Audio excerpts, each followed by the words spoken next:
Happy Monday and good evening.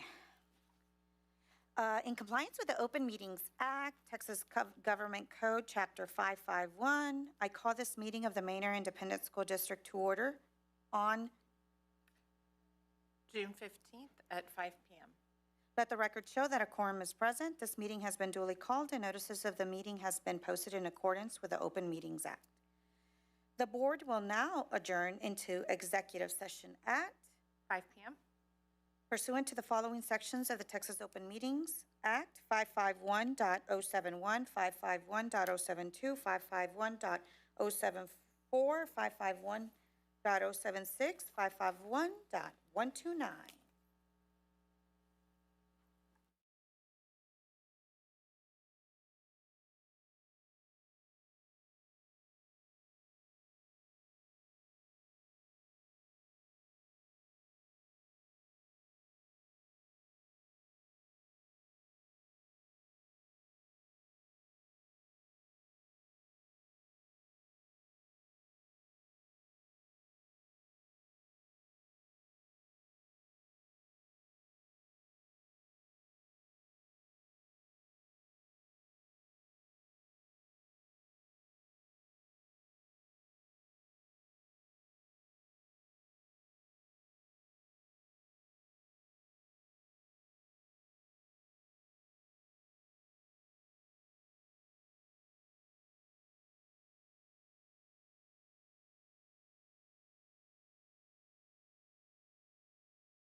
Oh, we took a quick break.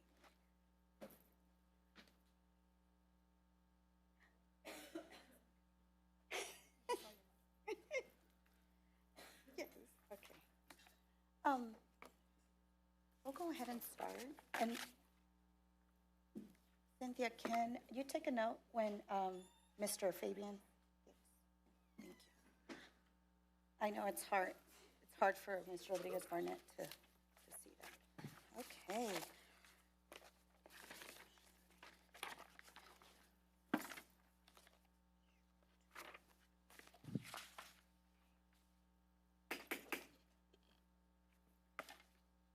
Good evening, and everyone. We're back from closed session, and the board will reconvene into open session at, 6:06 PM. and we have a quorum. So normally at this time, we have students that will do our Pledge of Allegiance, but we have a special surprise because some of our students will be doing our strategic planning, and we do? No, yeah. Yeah, but normally we have students. Okay, so today we're doing a pledge ourselves. That's what I was trying to say. I pledge allegiance to the flag of the United States of America and to the republic for which it stands, one nation, under God, indivisible, with liberty and justice for all. Honor the Texas flag. I pledge allegiance to thee, Texas, one state, under God, one and indivisible. Thank you. We're going to move into public forum, and we have no one signed up. Thank you. Awesome. 6.0, closed session. Boom, we're going to be moving along. And closed session item.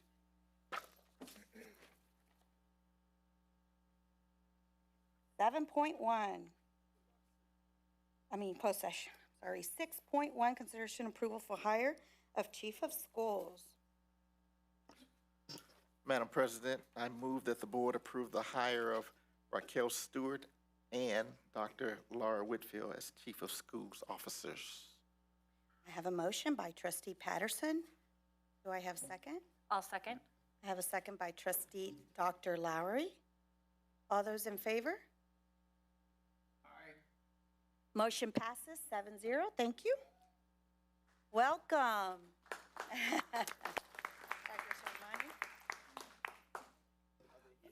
They are here, and if I could invite Ms. Raquel Stewart and Ms. Lauren Whitfield, if you could just stand up, or why don't you come on forward so the trustees can get a look at you. So I know a lot of you thought maybe we would just have one person. You can just stand right there. We were going all the way. That's okay. Your training has begun today. But when you kind of have an opportunity to grab great people, you grab them. And so I want to welcome you to the Manor ISD family. And there's a camera pointed at you, so you're actually waving to the whole video crowd too. So, but thank you very much. If you want to just say hi real quickly to the community, appreciate it. Yeah. Hi, I'm Raquel Stewart. I'm excited to Get to the mic. Oh, okay, see there. Hi, everyone. Raquel Stewart. I'm excited to be here and to become a part of the Manor ISD family. Thank you. Welcome. Hi, I'm Dr. Lauren Whitfield. Thank you for your trust, for your confidence. I'm excited to get started partnering with schools and the community and serving ultimately the kids. So, thank you. Thank you. Thank you. Welcome. All right. Now we'll go into 7.1, strategic planning. Action, consideration, approval of the 2027-2032 strategic plan and goals.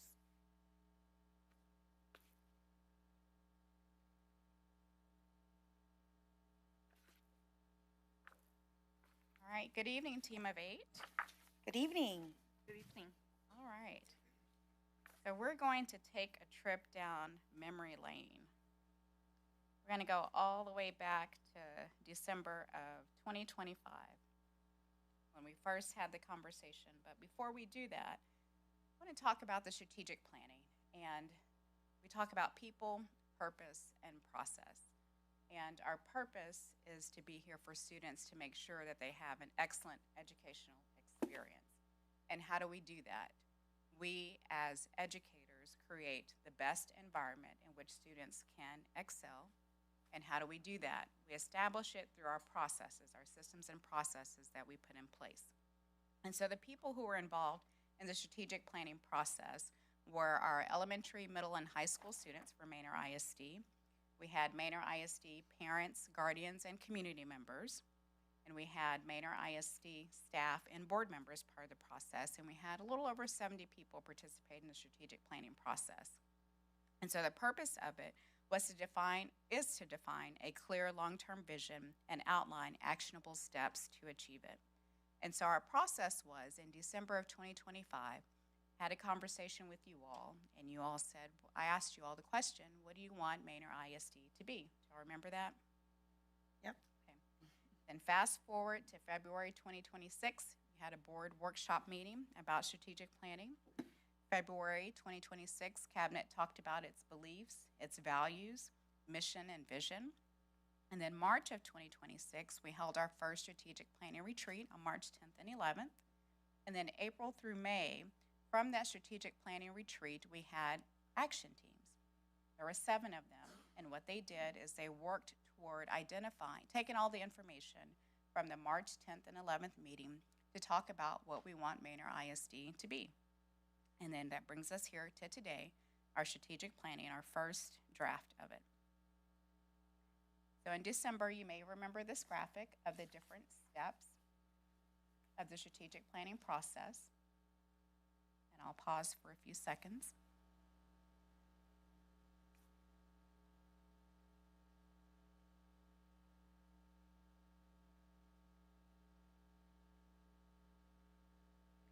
And then part of that conversation, there's some quotes here. Eastlake. Our first quote at the top said, to answer to the question, what would you like Manor ISD to be? Someone said Eastlake. Excellent academics, athletics, national reputation, highest paid teachers. Which of you said that? This one right here. That one right Eastlake. there? All right. All right. Another one of you said, known for utilizing our diversity culturally, linguistically, as a strength that is seen as a reason why we succeed. Y'all remember who said that one? That's me. Yeah. That's right. Another one of you said, knowing I will be in good hands, it's our obligation to ensure we provide that to our future leaders. Which of you said that? Me? Yep, that was you. Yeah.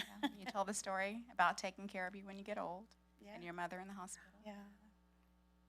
One of you said being leaders in our CCMR community, crushing it, and the ability to earn a living wage for themselves and to provide for their families. Which of you said that? Stacy? Or Stephanie? Yep, CCMR, that was you. Yep. One of you said, as a passing district where people are fighting to come to work here. Stacy. That's all right. All right. Then one of you said, graduate students who are prepared for the next stage of their lives, and I would like our district to be the place where everybody reaches that goal. Dr. Who's that? Thomas? No? Fabian? Yep. Fabian? Yep, that was you. So back then, you were able to communicate your wishes, your hopes, and what you wanted Manor ISD to be. And so that led us to the board workshop retreat, in which we outlined the board's role in the strategic planning process, which was to establish the beliefs, vision, and mission, and pillars of the strategic plan. And I think I heard you all had a bet on how short you can get that mission or vision. To advocate for the strategic plan, and to determine the accountability of the plan and approve the goals, which we'll present to you tonight. All right. Also, part of that February meeting, we outlined a plan to you, and we're happy to share that we have met our timeline because we are in June, and so we are presenting that strategic plan to you. And then on March 10th and 11th, you see everyone hard at work, helping to make the mission and vision come true. And then if you look at that picture at the top left, over by those doors, and you saw someone who was representing the community at the time. Look, Miss Lakeisha. So she was involved before she knew it. And then here you have a picture of everyone who could make it back on the 21st, which most were able to. And those who were not still sent in their information, and we carried forward their recommendations that they made. And then we had one student who left to go take her final, so she couldn't stay for the picture. All right.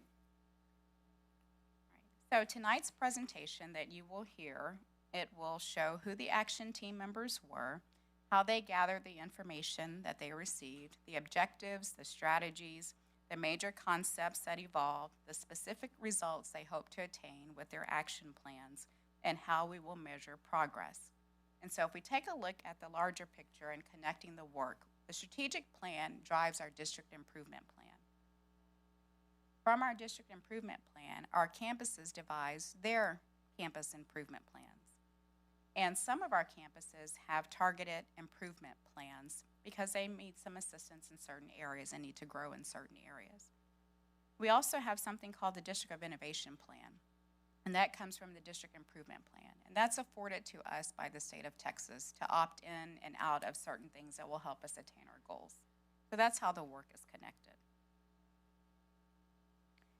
And then in this one-pager graphic, you have the strategic plan at a glance. You have our mission and vision. You have our motto. You have our core values. We have the 5 district goals that you'll take a look at tonight and vote on. And you see the pillars, 1 through 7, teaching and learning, because it is a large division charged with quite a bit. They have 2 pillars. You have the human resources pillar, communication, safety and culture, operations, and finance pillars. Any questions for me so far? Well, I'm going to turn it over. We had a few students and parents and community members who wanted to share their work with you tonight. So I'm going to turn it over to Corinne Thayer and Vicente Colunga.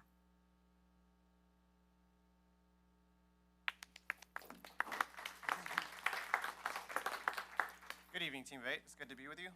We're here to talk about the teaching and learning pillar. My name is Vicente Colunga. I'm here as a community member, and I'm joined by... My name is Corinne Thayer. I'm a student at Manor High School. All right, so let's get into it. So, as you know, the strategic planning team met on March 10th and 11th. Corinne was on that team. I was there as well. And then what you're seeing here on the slide is the action team that met afterwards. I won't go through all the names, but there was a diversity of representation, district leadership, secondary leadership, elementary leadership. I was there as a community member, and then Ms. C. Wright was there as a leadership consultant. So lots of perspectives, lots of lively conversation was going on there. During the information gathering section, we had a lot of spirited conversation about all these topics that you're seeing, but it really centered on this idea of what does the ideal classroom look like, and how do we build it? And something that we really anchored on was the strong student voice that we heard during strategic planning, because they were so passionate about what they had to say. And Corinne was one of those students. So Corinne, we wanted to ask you as a student at Manor ISD and as a representative of all the students, what does the ideal classroom look like? I think our ideal classroom is a classroom where teachers show up and want to teach us, where they know what to teach us and how to teach us. The classroom that is not overrun by AI and technology, with assignments that keep us both captivated and help us learn. A classroom that makes us want to learn. A classroom where we feel like we earn the grade and where we can work to deserve the grade. strong student voice was represented throughout. This goes into more detail of what we did during the information gathering, and we asked a lot of background questions. What has currently been done with academics, with professional learning? What have other districts done? Is there anything we can get from the business sector or the private sector? So there was a lot of information gathering there, and then from there we transitioned to a lot of forward-thinking questions. If we were to reach our goals, what would that look like in Manor ISD, and how would that be different from our current reality? What are current obstacles, and how do we remove those obstacles? So a lot of forward thinking there. What you're seeing are some snippets of a lot of the notes that we were taking. There was a lot of good ideas, a lot of perspectives in the room. We really landed on these 5 major concepts based on all of our information gathering: improving student engagement, creating instructional models, establish district-wide expectations, provide consistent and differentiated training, and establish sustainable systems. Now, we had improved student engagement on top because, again, the student voice was so strong and very defined during that section. So, Kareen, what does high student engagement look like to you, to the students? High student engagement to me is when you feel challenged and want to pay attention into your classrooms. When you have a goal you want and can reach.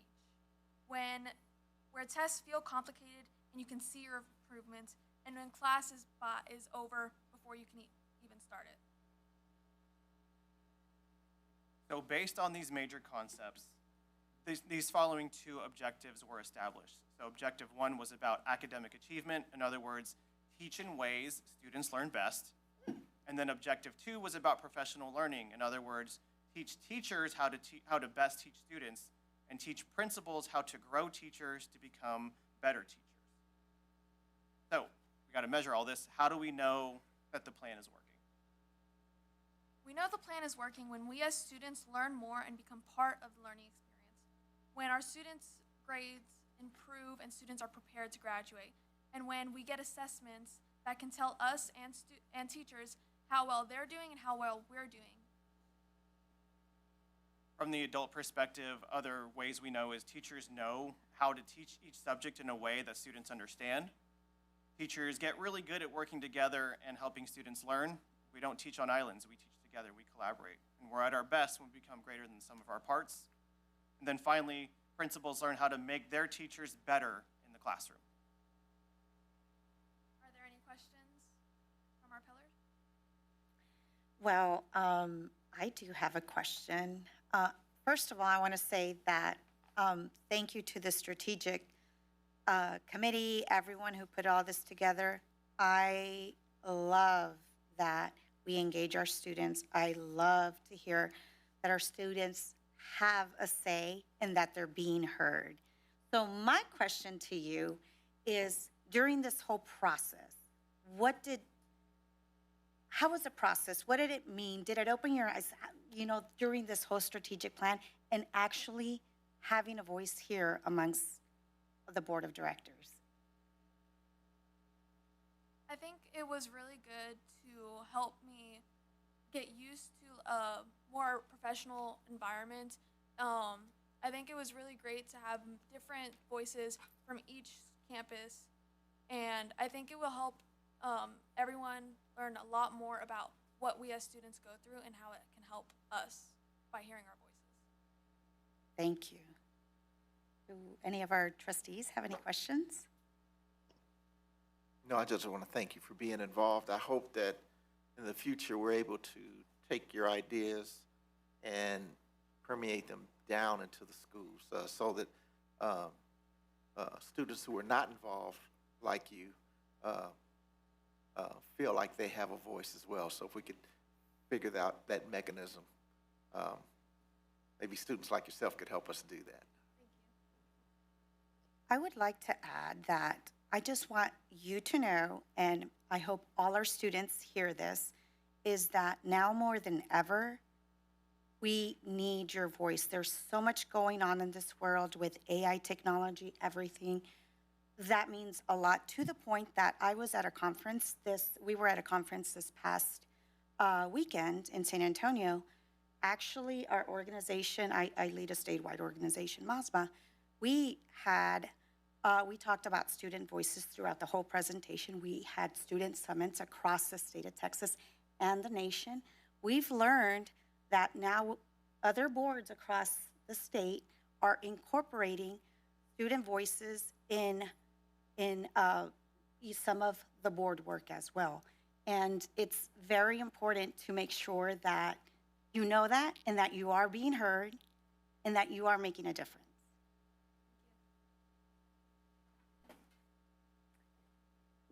All right, if there's no further questions, we'll turn it over to Maritza Gallega, who will talk about the HR pillar. Thank you. Okay, what's your name, sir, again? My name is Vince Kalunga. I'm here as a community member. Thank you so much, Vince. You did excellent. I loved your presentation, and it seems that you really immersed yourself into it. You were on it, and you understood the whole thing, and I'm amazed that you are one of our community members and parents. Thank you for presenting. Of course, I care deeply about seeing this district succeed, especially Lagos. Just going to throw that in there. Thank you.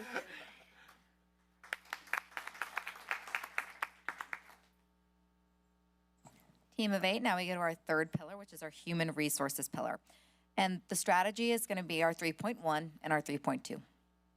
First, we have our HR action team members, which are staff and perspectives and voices from both the district and campus level. And part of their information gathering process started with the question of how we can improve the Manor ISD experience for staff. And so trying to answer that question, they participate in extensive discussion, both from their perspective and how they work together on a day-to-day basis. They also looked at surveys, which had feedback from both staff at the campus and district level, which had answers to questions like, how do they like where they work? Would they recommend it to a friend? Research of both what we're doing and other districts are doing, and of course, looking at our past practices and our current practices as well.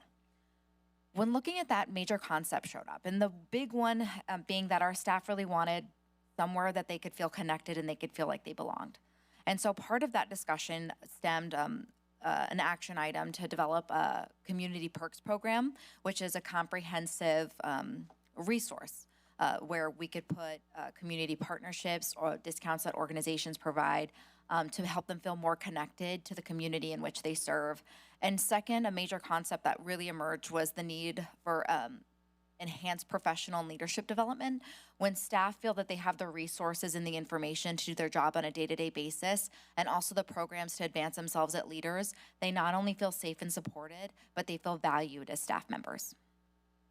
And our major concepts lead to our objectives and our strategy for our third pillar, which is our objective is Manor ISD will retain and support high-quality staff at all levels of the organization. Our first strategy for this pillar is foster a supportive employment environment that encourages growth and belonging. And second, develop a competitive and creative compensation employment packages for all. The specific results that come from our objectives and our strategy are develop an employee support program from new and returning to Manor ISD employees to feel confident, informed, and connected, and develop a robust employee perks program for additional benefits for Manor ISD employees. So how do we know if we're successful and we're doing the work as we should? And that's increased employee retention rates for new and returning Manor ISD staff, increased employee referrals and positive word of mouth when it comes to those questions like, where do you like where you work? Would you recommend it to a friend? Improved satisfaction and engagement in our survey results, reduced number of employees resigning mid-year or earlier in the year as expected or than expected, and increased sense of belonging, connection, confidence, and preparedness. And that's our third pillar. Do we have any questions from our trustees? Trustee Patterson? Well, I remember in the, I don't know, I guess it was the end of the year survey where we had teachers saying about 97% were satisfied with their role, but I forget the number, it was a low number, 72% I think maybe, that they would recommend someone coming to our district, and that was astonishing to me. Did any of that gap type of thinking come out in your information that you received from them? So I know that was part of the, I can have it to Tammy, but from what I've heard from the action plan is that they took a lot of that into consideration. That's part of the feedback that they looked for from campus and district staff, and specifically leading into that question. Tammy, is there anything that you'd like to add?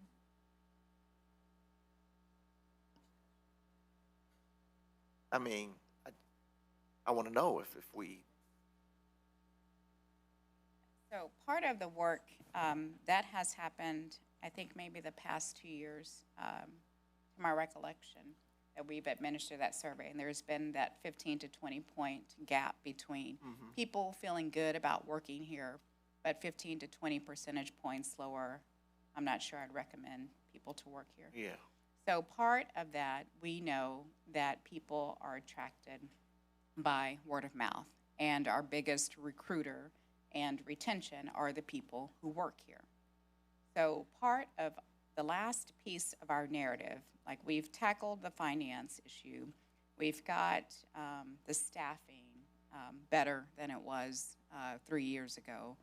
We are trying to change the culture through our people experience. And the retention part is, how do we attract people here? How do we get them to come here?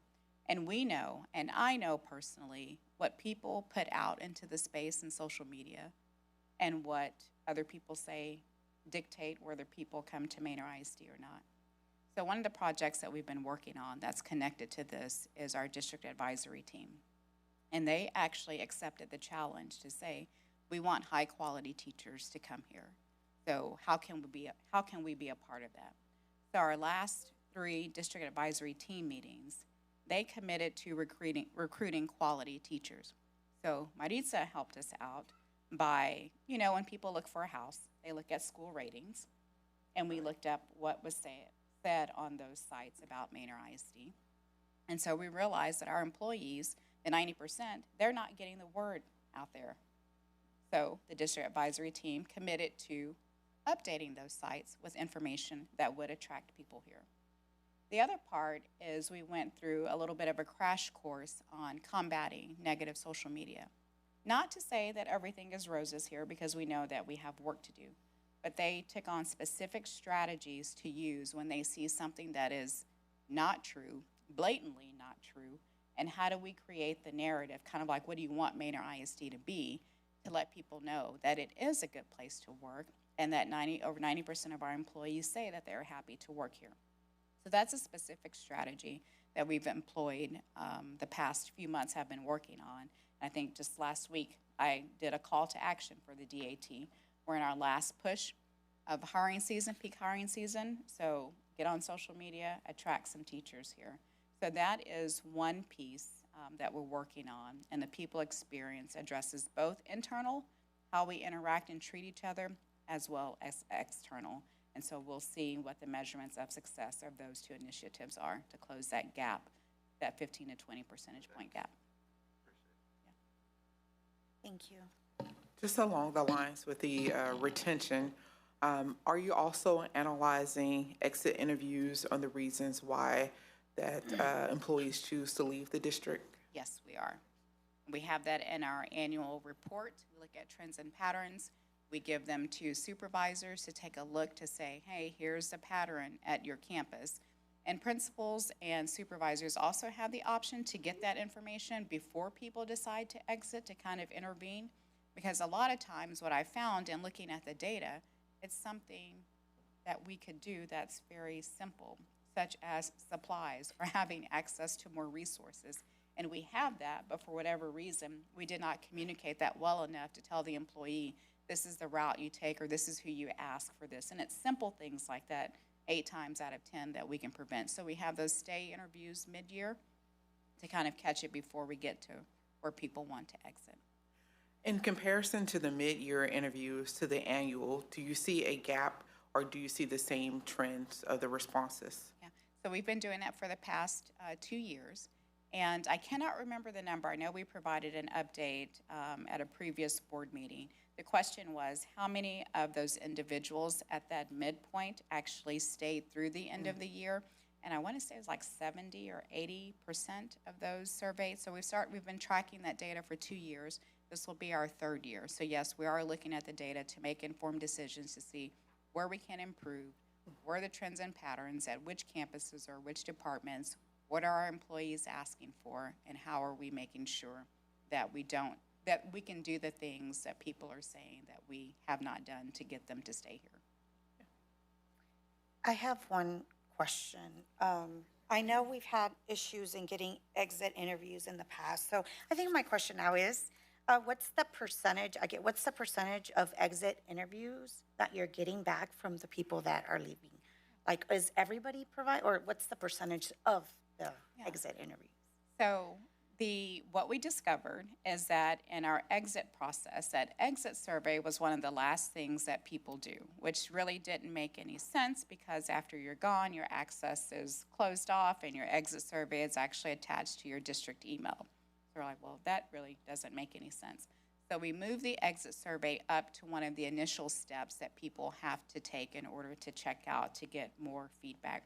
I'm not sure of the exact percentage, but I can send that to you all as far as this year what our completion rate is. Yeah, that would be great, because I'm curious. Because we've had an issue in the past, so thank you. He told me, but I forgot. Any other questions?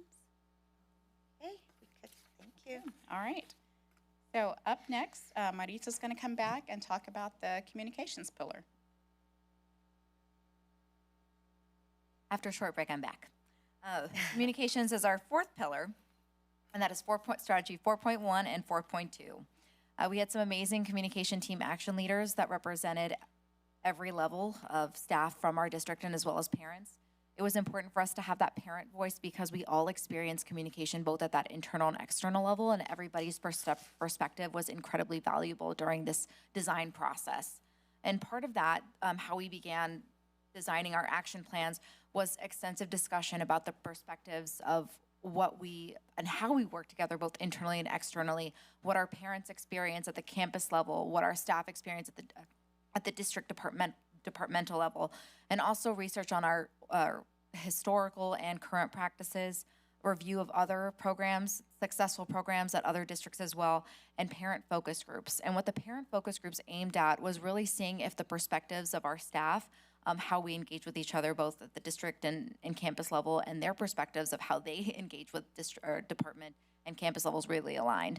And what we found that there were some major crossover, some major just over big arching ideas of what we're gonna see a lot in our action plan. And so the major concepts, the two words that kept on popping up both with our parents and our staff were the two words accessibility and consistency. So they wanted to make sure that regardless of who you were, the language you spoke, how you got your information, you were getting the information. The information also needs to be easily accessible to, again, regardless of that, you're able to receive it. Another major concept was people really want to understand how we make our decisions, both at the district and the campus level. And that communication should be consistent across all campuses. So regardless of the school that you attend in Manor ISD, you are getting that same experience communication-wise. And regardless of the department that you work at, you're getting the same experience and the same information. And then finally, a big portion, the major concept, the final one, is that accountability is just as important as the plan. Because you can design a plan meant to be successful, but without the follow-through and people buying in and really doing the work, your plan will not be successful. So those are the big three overarching things that we saw in our major concepts as we were developing. And our objectives and our strategies that we worked with were to provide transparent, consistent, and timely communication to all in our educational community while meeting their diverse needs.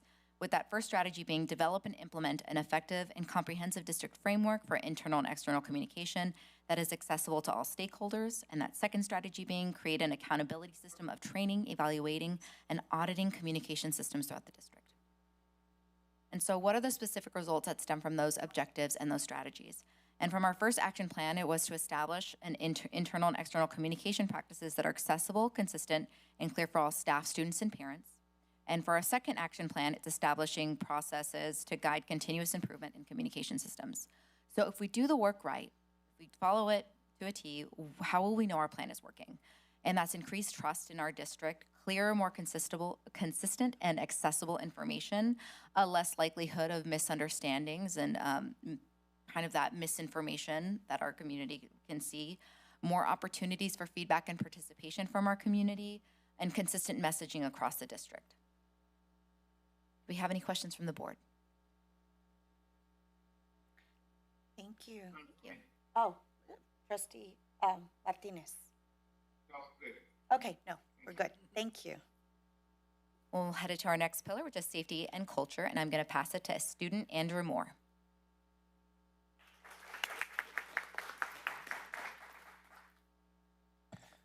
Good evening, Team of Eight. I will be presenting our fifth pillar, safety and culture.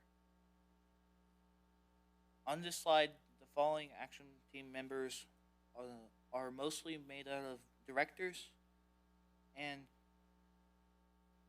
really officers and people who really help put together the safety and culture of our campuses.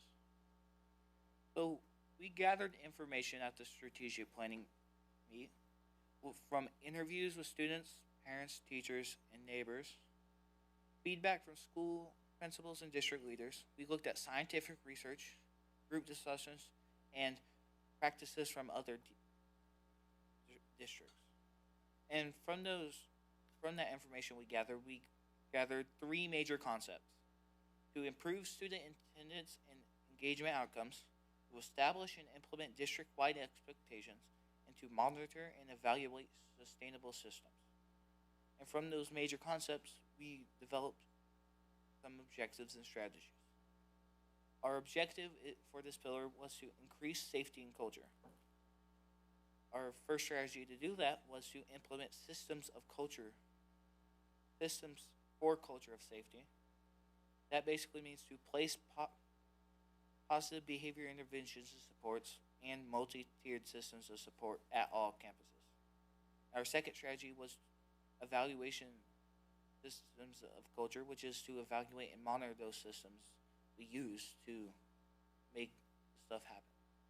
How will we know this plan is working? Well, we'll see a reduction in behavior, an increase in student safety, improved attendance, more positive recognition, increased student and staff satisfaction, and improved academic engagement. Any questions? Trustee Patterson, I see he's turning on his mic. Thanks for being involved. When this was all said and done, this process, do you really feel that your voice is being heard and you're able to go back to your campus and be proud of your participation and be able to spread the word about what's going on here? Absolutely. I feel that our voices were heard well. We had a student panel during the first meeting we had, where all the students they had invited came up and we spoke about some issues they wanted to talk about. We also added some other things they forgot to ask about. And I feel like our voices were really heard. Any further questions? I don't think I have a question, but I will say, I think the one thing that surprised me about this particular pillar is that when I see the word safety, I automatically expect to be hearing about like weapons detection systems or fences going around the schools. And instead, I was incredibly pleased to see that this pillar really focused on uplifting and supporting our students and our school communities so that you all can become the safe place for each other. I just want to say I think this was a really beautiful way to approach this work, especially with this topic, and I really appreciate the outcomes you guys have come to. Andrew, would you mind letting everybody know what school you're at and what grade you are? Oh, I went to Manor New Tech Middle School in the 8th grade. I am going to be a freshman next year at Manor New Tech High School. Wonderful. And I would like to add that your work today, the students' voices during this whole strategic planning, will be the impact for at least 5 years from now. Just know that. So that is huge and that is important, and thank you so much. Always encourage your fellow students to be a leader, to get involved. But thank you and congratulations. You're going to make an impact for the next 5 years. Thank you. If there are no further questions, we will be moving on to the finance and operations, where myself and Layla Dorsey will be presenting. Thank you. And can I request something before I forget? Can the students that present throughout this whole strategic planning, can they kind of stay behind so we could take a picture at the end? Because I think she had to leave, so we'll put a picture. Thank you. Good afternoon, Team of Eight. I'm Layla Dorsey. I am a sophomore and I attend Manor High School, and I will be speaking on the sixth pillar of finance and operations. So, to start, we have operations 6.1 and 6.2. Our action team members were Moises Santiago, Chief Finance Officer, and Joe Mendez, Chief of Operations Officer. These were our action team members that helped and reached out to community and gave us a better understanding as students on what we can do and how everything works in finance and operations.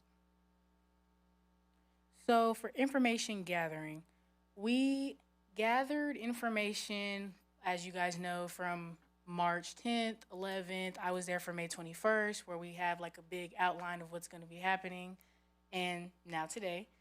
So we met to talk about money and how things work. Had the first team meeting on March 11th. Team members met to make plans on March 31st and April 1st. Shared ideas and made changes on April 24th. Worked with different teams. Met with students and community members. Got ideas and feedback from leaders. Worked together to agree on a plan. Looked over the plan and made improvements. So all this information that we gathered, we looked out to students, teachers, parents, anybody in the community that was just wanting to know what Manor ISD can do to help and change. So our major concepts are big rocks. We want to know what is a budget that can last for a long time, not just for 5 years, for the future of Manor ISD. Making sure resources are fairly shared throughout every CTE pathway, fine arts, every path, and anything that you can do. Planning for the future, buildings, and growth. Being open and honest about how money is used. Finding better ways to save money and work efficiently. Supporting great staff who help students and get ready for school careers in the future. So, especially on that last point, we want teachers that want to come to Manor ISD and want to teach me. I don't want to just go to school and just be like, oh, I have algebra class. Oh, I don't like that teacher. She gives us all this work. Oh my gosh. I want a teacher that's like, okay, here's what we're doing today, and gives me an open eye on something that I'm not really comfortable with. And we want community members too that step into that and say, hey, maybe my student isn't really learning well in this, or maybe this needs to change, And so these were our objectives and strategies from operations. Objective 6, make long-term plan for school buildings that include ideas from many people in the community and supports growth that is realistic and can last a long time. So our first strategy is to do a detailed check of buildings, classes, and future growth needs. And our second strategy was to create and use small groups or committees with different community members to help plan buildings and growth. So the specific results that we're looking for, identify current and future facility needs through a district-wide assessment utilizing stakeholders' input. So we want to look through every campus, look through what's going on inside, see what we need to change, see what needs to be fixed, And another specific result that we're looking for is to provide structure feedback on district facilities and growth needs through the Facility Advisory Committee. First bullet point, check school buildings and equipment across the school district, made a plan for the future, work mostly closely with families and community members, used information to make good decisions, plan for growth, and work more efficiently. Build trust by being open and honest with the community. How do we know our plan is working? What are we doing right now? How do we know that this is going to work? Our assessment indicators to show that this is going to work and when it's going to work and why it's going to work. School buildings are in better shape and fewer repairs are being put off. So we want buildings that have good infrastructure. We want buildings that have good, tools for students to need in class. So while they're like, oh, shoot, this calculator doesn't work, wait, we have another one, And school space matches the number of students who need it. So we want to make sure that we have big enough buildings, and we want to make sure that every school has enough students, so it's not like overcrowded. You want to make sure that each and every student doesn't get overlooked in class, that each class is equally looked at, and each student can get the support that they need. Building repair projects are finished on time within a planned budget.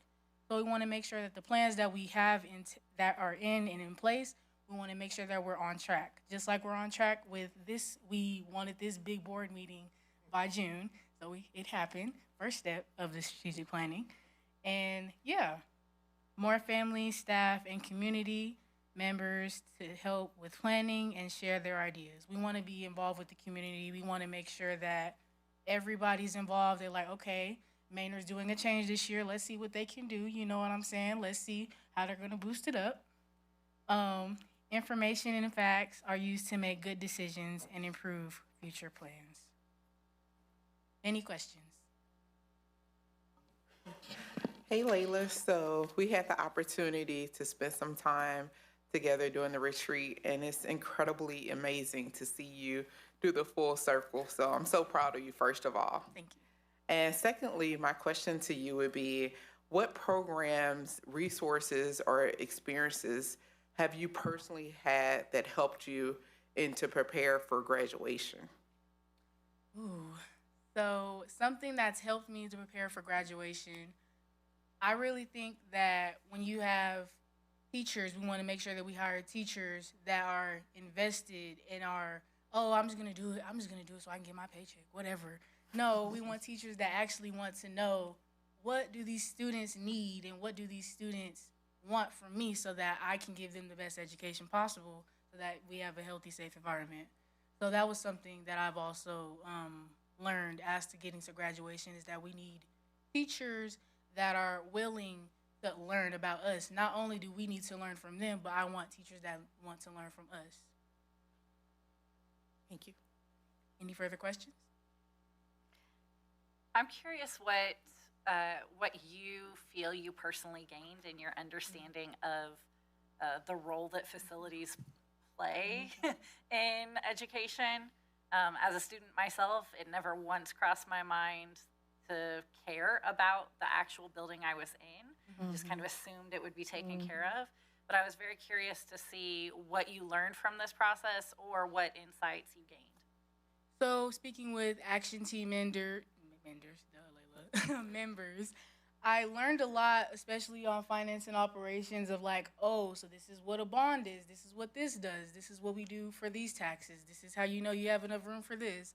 I learned to like, okay, so this is where all this money is going. This is how we're going to move in the future. So I was really invested in that, and then that's why I decided to join the operations team. Really cool. Any more questions? Great job. Very impressed. Again, I'm just so happy how you guys were part of this strategic planning and how it all came together tonight. So great job. Making us proud. I have one thing. So for our Okay. for our students, I think that one way that you can encourage your classmates and other students across the district to get involved, we come out to the community, we come out to schools, and we do two-way communications. And that is one way where we bring not only the board members, but also the chiefs that you had the opportunity to work with. And in those two-way communications, they are there willing and able to provide a narrative as to what's happened and the progress that we've made, but it's also to ask some of those hard questions and for us to be held accountable. So as you go back and you kick off next school year, when those communications come out, we would love to see you and your peers and inviting the community based on your experience and letting them know that we'd love to continue to work with them and the community. Yes, ma'am. Thank you. Thank you. Any further questions? Great job. Thank you. Thank you. So this brings us to our final pillar, finance. So for finance, we gathered information from extensive group discussion, comparing financial reports with schools that are about the same size but are performing well, and historical values of the homes and tax rates around the district. We also looked at historical and projections of student enrollment and attendance, and school financial reports to help forecast the income and expenses of the district. We also looked at historical expenses of fine arts and athletic programs, which we took all this and we put them down into our major concepts. We got 4 major concepts: make money last longer by planning, how money is being spent and are we using it responsibly, and distributing the money fairly across the schools and district, and the importance of the education of the people about the way we use the money, such as the students, parents, workers, and stakeholders. And so we got our objectives and some strategies. Our objective is to develop a 5-year plan that is clear. It shows that we are spending money responsibly and we're spending it in the best way possible. First strategy to do that was to involve and educate the members of the community in the handling of the money and planning, and to help keep a fair distribution of money across all programs to exceed the fairness and success of our students. And so we will see some specific results would be to adopt a plan of how to spend the school's money for the next 5 years so everyone can see where it goes. This will help spend money more wisely, explain reports clearly, and ask students and parents what they think is important. And our second specific result would be to adopt a way to make sure money is given out fairly across the district so that every student gets what they need. This basically means we will teach students and people in the community about the money. We will make reports about the money clearer and easier to understand, and we'll get better at handling money responsibly, saving more money, and we'll share the money more fairly across the district. And how will you know this is working? We will check our plan. You will see that our plan is better. You'll see that when we check reports of how much money is coming in, coming out, it will be balanced and good. And we will use a money checker report. We will check our school's money report card, the first report, and we will check reports about the money we owe, and we will check reports for special classes in different parts of the school. Which brings us to questions.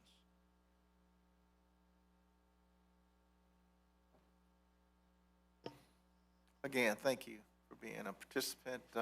Did you feel respected throughout the process? Were we condescending, or were you a part of the team? I feel like I was definitely a part of the team. I don't feel like anyone was disrespectful towards the students or myself. I feel like everybody showed mutual respect for each other throughout the entire process. Thank you.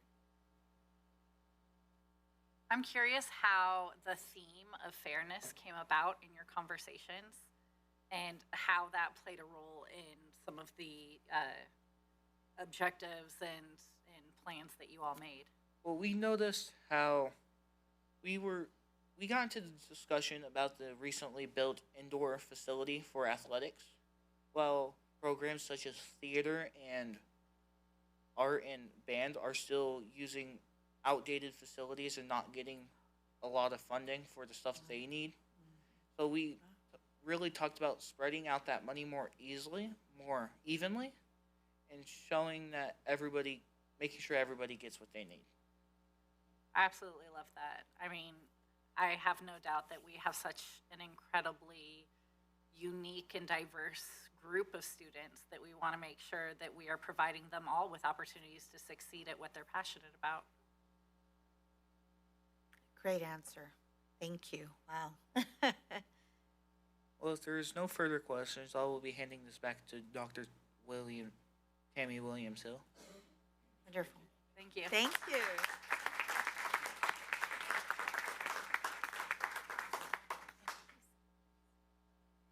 I think I'm about to cry. Oh my goodness. Sounds like our cabinet might have a run for their money here. I'm telling you, my goodness. There were probably a little over 20 students. And we did not hand pick students because I'm not a believer in that. We asked them who would like to. And they raised their hands as people who would like to come and share their experiences with you.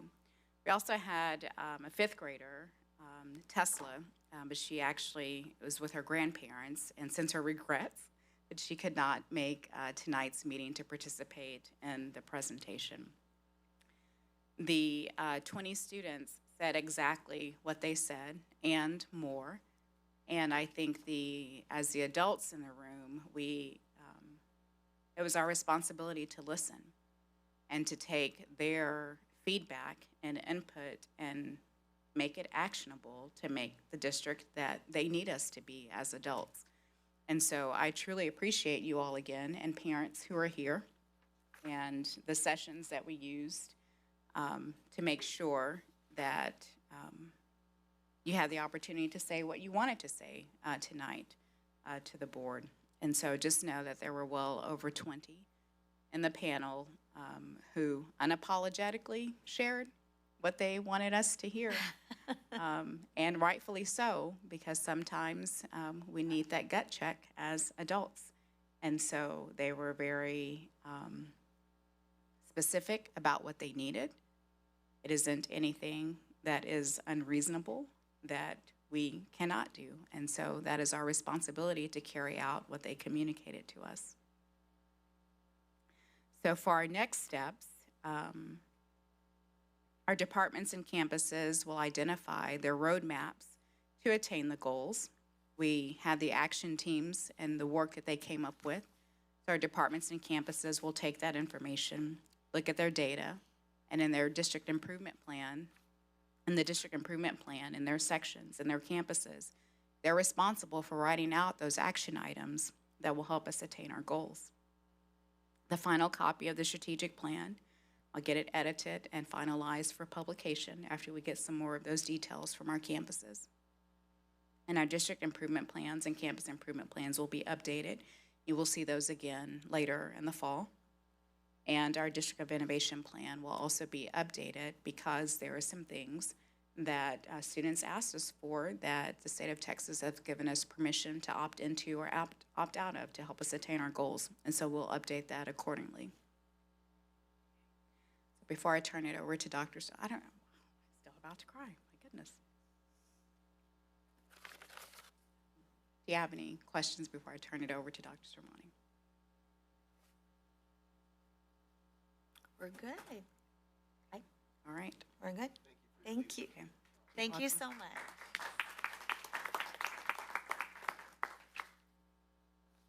And trustees, before we take a vote on this, we do want to make sure that you get one last look at our core values, mission, vision, and motto. And so we try to distill all the core values that we spoke about at the school board meeting when we had the special called meeting and put them into something that is easier for people to remember and hold on to. And so that's what you see this work here. I'll take a moment.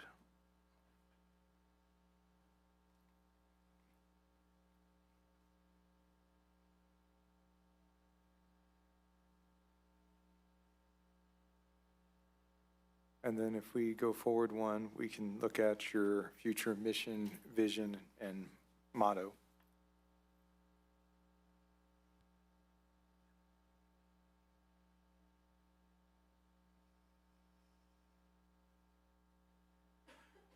And staff and audience, we've been waiting a really long time for this moment right here. So if you want to move forward. This is the 5 district goals that you will see in the district improvement plan. You'll notice some of the language that was being used was trying to be real simple in the strategic plan, but we're translating these into SMART goals where each of the departments and all the campuses can understand exactly what their mission is in terms of the state accountability system and other things that we have to comply with. And so these are the 5 district goals that will represent what the strategic plan is trying to accomplish. So you will see the strategic plan sprinkled through all 5 of these goals in the district improvement plan. you're not voting on the district goals. Oh, yeah, you are, sorry, you are voting on district goals tonight as well, but you'll have a chance to revise them when we approve the district improvement plan if you so wish as well. Go forward. And any questions on that before the exciting moment? Just want to take a moment to thank Dr. Williams-Hill and all the district staff and all the parents and students. It really was a very large group, exciting group. And when the kids say they told us what they wanted to tell us, oh yeah, they did. And I appreciate it because, you know, sometimes as adults, you need to hear what you need to hear, both the good and the bad. And I would appreciate your students for being open and honest with us. Madam President, I'll turn it over to you if you would like to call for a motion. Thank you again for all the hard work, everybody that participated in the strategic planning. Now, I will entertain a motion for the strategic planning. Madam President, Trustee Rodriguez Barnett, yes? I move that the board approve the 2027 through 2032 strategic plan and goals and mission and vision statements as presented, and allow administration the authority to make technical and linguistic updates to reflect what the data tells us that students and staff need. I have a motion by Trustee Rodriguez Barnett. I have a second by Trustee Patterson. If there's no discussion, all those in favor, say aye, raise your hand. Motion passes 7-0. Woo, now, yay! Congratulations, the next 5 years. Now, I would, who would be the volunteer to read the new Manor ISD vision statement? Students graduate ready to be leaders in their community and the world. And she didn't even need to look to do that. Trustee Patterson, I can see you turning on the mic. Empower each student to excel every day. And what's the motto? 1, 2, 3, lead the way. Thank you. All right, students, you want to come on up here real quick? We'll take a quick, not official recess, but we're going to come up and take a picture real quick.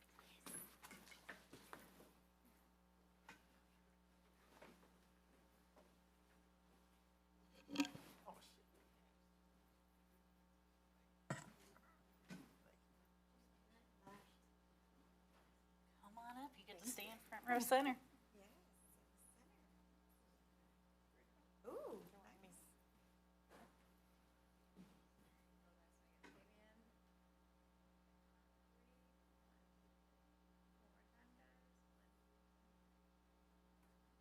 Thank you. Congratulations. Thank you so much. Take care. Okay, we'll move on to the next agenda item is number 2, next bond cycle. Show Memphis.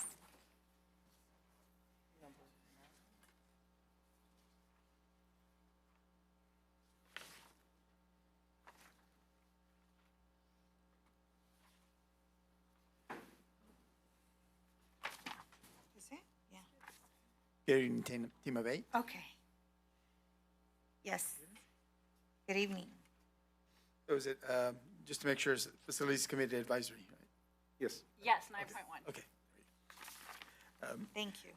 So the Manor ISD Facility Advisory Committee was established to evaluate the district's current and future needs and to provide information and recommendations that support student success and the long-term growth. Over the past several months, committee members have received or have reviewed campus conditions, enrollment trends, safety considerations, and educational programming needs to develop the updates. Welcome Mr. Keelan Morgan and Michelle Anderson as they will be presenting. Thank you.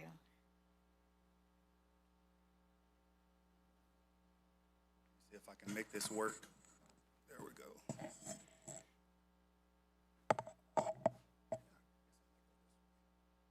Probably gonna be easier to go that way. There we go.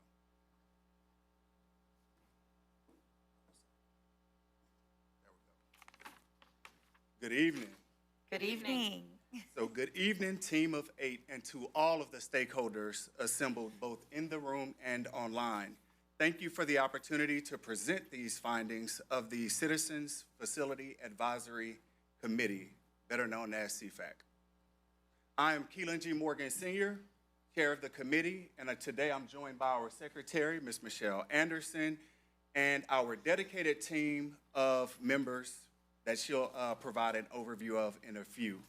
We have worked diligently to analyze our district's needs and are here today to share our recommendations. And ironically, not being privy to the strategic plan data that was just presented and adopted, it's very heartening to know that we're very much in line. So before we begin, I want to express my sincere appreciation to the committee members. Their time, dedication, and diverse perspectives were invaluable in developing the data-driven insights that we'll present to you this evening. At this time, I'll yield the floor to Michelle Anderson, who will take you through some key data elements that contributed to the revised recommendations that I will provide more detail on and share with you later. Michelle, the floor is yours. Good evening, Team of 8. Good evening. For those of you that I have not met, my name is Michelle Anderson, and I served as the Secretary of the Citizens Facility Advisory Committee. It has been a privilege to work alongside Keelan and the other committee members throughout this process. Over the past several weeks, the committee reviewed projections, enrollment projections, facility conditions, capital improvement needs, campus utilization, and other long-term facility considerations facing the Manor ISD. Our goal was to evaluate the information presented to us, discuss district needs, and provide community input to assist the board in its future planning efforts. I would like to begin by providing an overview of the committee, our process, and the information we reviewed. The committee membership and purpose. The Citizen Facility Advisory Committee was made up of community members representing a variety of backgrounds, professions, and perspectives from across Manor ISD. And the next slide. Our process. The committee participated in a series of meetings led by Mr. Mendez, Chief of Operations, Mr. Santiago, Chief of Financial Officer, and Dr. Sarmani, our superintendent. The district staff provided information data related to enrollment growth, facility conditions, campus utilization, capital improvement needs, and long-range facility planning. Committee members were encouraged to ask questions, review the information presented, and discuss the challenges and opportunities facing the district. In addition to the presentation and discussions, the committee toured Bluebonnet Trail Elementary to gain firsthand insight into the condition and needs of the district campuses. This process helped ensure that our recommendations were informed both by data and direct observation. This next slide is kind of a timeline. Our work began as a planning session in April. In May, we received updates on enrollment trends, facility conditions, and strategic capital projections. And then in June, we focused on the new construction needs, renovations, deferred maintenance, future furniture, fixtures, and equipment replacement, projected prioritization, and tonight's combination is going to be a culmination of that process. This next slide is the enrollment projections, both historical and projected. One of the most important factors reviewed was student enrollment and how it is expected to change over time. This chart shows the historical enrollment data and future enrollment projections prepared by the district's demographer. Well, there was a slight decline between the 24-25 and the 25-26 year, and then another, again, a decline in the 26-27 projection. These long-term projections continue to show sustained growth throughout district over the coming years. Planning for future facility needs must focus on these long-term growth trends rather than a single year's enrollment change. Understanding where and when growth is expected help the district make informed decisions regarding future campuses, additions, renovations, and infrastructure investments. This next slide is the campus utilization. The committee reviewed utilization data across all district campuses to better understand where capacity pressure exists today and where future needs may emerge. The campus is shown with the red, with the highest utilization percentages highlighted in red are Decker Elementary. And you can see that's the top one. Then it's Lagos Elementary, and then Presidential Meadows Elementary. These campuses represent the areas where student growth is placing the greatest demand on available classroom space and resources. Understanding these utilization rates help the district determine where future additions, renovations, or new facilities may be needed to accommodate student growth. The committee also noted that the Manor Technology, the two items highlighted in blue, which is the Manor Technology Middle School and Manor Technology High School, those are both at 100%. While these are at 100%, that's controlled by the school choice program using the application lottery system. These facilities still must be capable of supporting students, staff, and educational programs at those levels. By reviewing the utilization across all campuses, the committee gained a clear understanding of where growth is occurring today and where future facility investments may be needed to support the district's long-term success.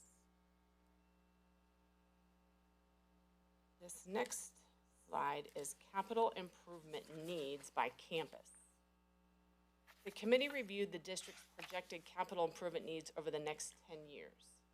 These improvements include building systems and infrastructure such as HVAC, roofing, plumbing, electrical systems, safety and security upgrades, paving, and other components that naturally age over time.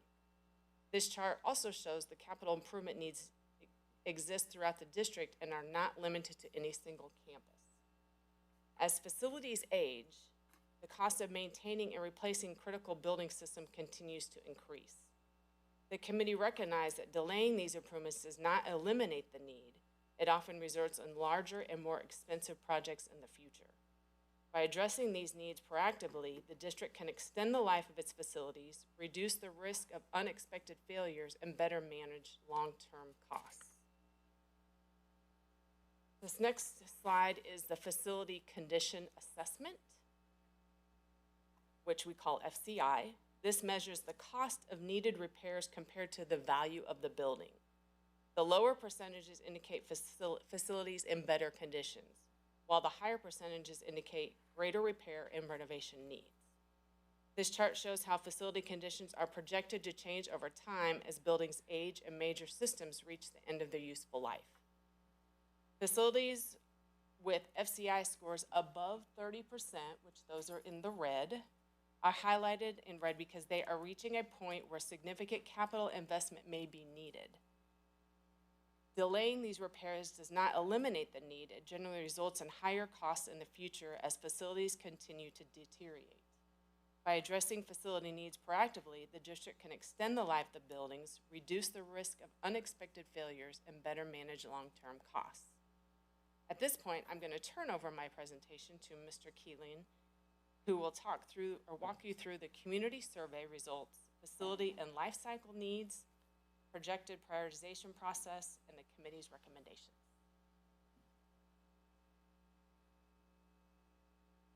Thank you so much, Michelle. Thank you for laying a strong foundation for the recommendations that I'll share with the board on this evening. To ensure our recommendations reflected the community's voice, last year we conducted a community survey and we received over 550 responses, 553 to be exact. Community feedback was clear. When asked about top priorities for a potential bond program, respondents strongly favored expanding schools, enhancing safety, and renovating or replacing older facilities. We also captured input on academic priorities and high school configurations, all of which informed our final recommendations. It is important to note that the community remains highly engaged and supportive of projects that prioritize both capacity and the safety of our students.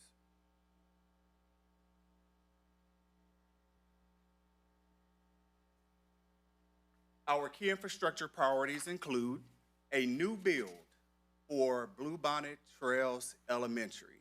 And I'll pause and take a personal moment because I have a now former fourth grader, now fifth grader at Bluebonnet Trails who has been enduring Bluebonnet for his entire elementary school career, pretty much. So with that, a new build for Bluebonnet Trails Elementary, master planning and additions for the Manor High School complex and Manor New Tech High School, as well as renovations for Decker and Blake Manor Elementary. Furthermore, we identified critical needs across all campuses regarding security, HVAC, electrical, plumbing systems to ensure operational efficiency. Beyond immediate capacity needs, we must maintain our existing assets. This requires a continuous cycle of planning, acquiring, using, maintaining, and disposing of assets responsibly. Additionally, we recognize that our mission is supported by operational needs beyond that just the physical buildings, specifically safe transportation, robust safety and security personnel and infrastructure, and up-to-date technology for our students and faculty.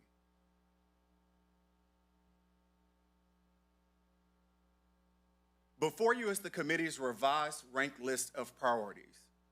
After careful analysis of the data Michelle shared with you and the community survey results, we performed another paired comparative analysis to rank our project priorities. As a refresher, a paired comparative analysis is a powerful decision-making technique used to evaluate and rank a list of subjective options by comparing them head-to-head. It truly helped us to clarify priorities and resolve conflicts where hard data or evaluation criteria were not so robust to support the decision-making process. Topping the list are Bluebonnet Trails, a new build, additions to the Manor High School complex, and Decker Elementary and Blake Manor Elementary School renovations. This list also incorporates crucial deferred maintenance, safety upgrades, and life cycle replacements for technology and buses. And I'll leave it just as 15 on there. I only highlighted a few. Give you a couple of seconds to go down it.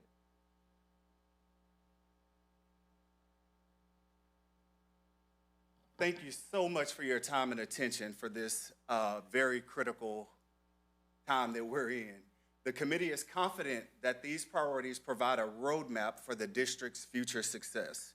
We're now happy to answer any questions the board may have regarding our process or the recommendations presented to you on this evening. Okay, I see Trustee Howard on the mic, and then I see Trustee Patterson. Then I just wanted to acknowledge that y'all had on the list, one of the top 15 is the bus situation. I don't know if y'all took into account that we need the seatbelts in there, the new kind of seatbelts, but I do like that that is on there. We do have to do something for our buses, and so thank you for that. Spot on.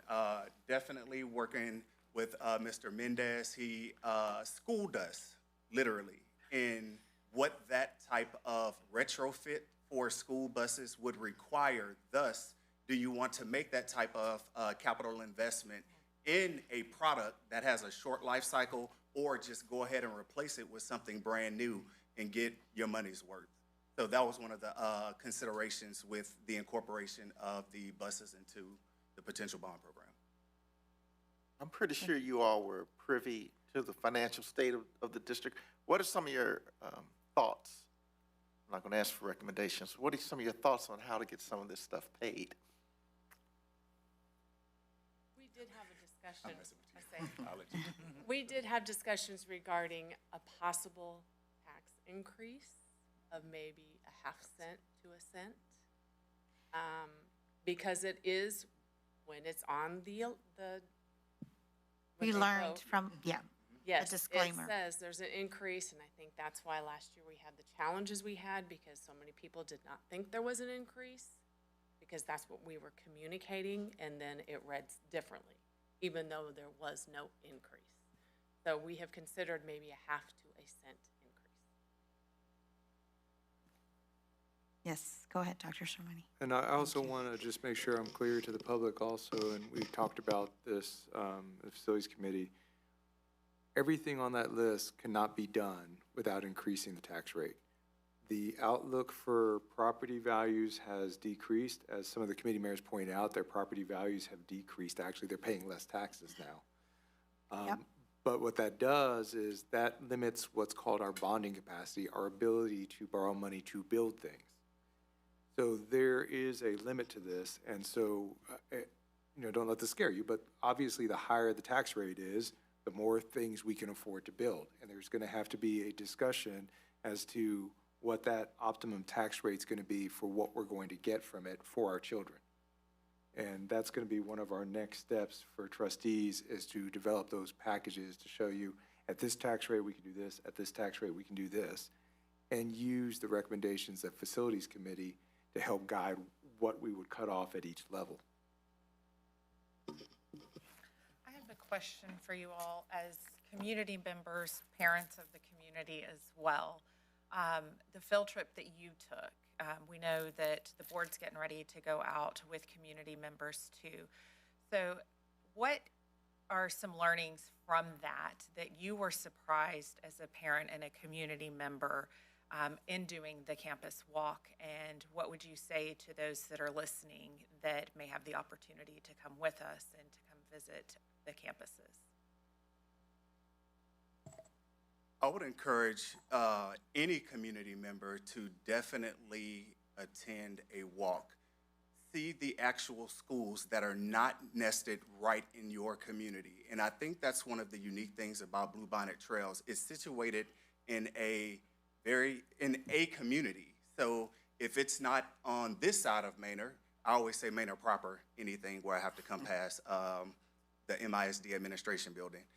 So if it's not situated in Manor proper, you might not actually lay eyes on it. So in text, it's just what you're reading. But when you see the actual condition of that building, I joked with you last time I was before you that when my son talked about, oh, we saw a possum in the cafeteria, I was like, huh? Or we see rodents, or you're walking around the back of the school and you see the underwashed out dirt under the staircase. It's like, that could potentially be a safety hazard. So when you can actually visualize it, I think it transforms the way that you actually process that in terms of what you're doing, hopefully in the voting booth with regard to the bond and an improvement of the facilities.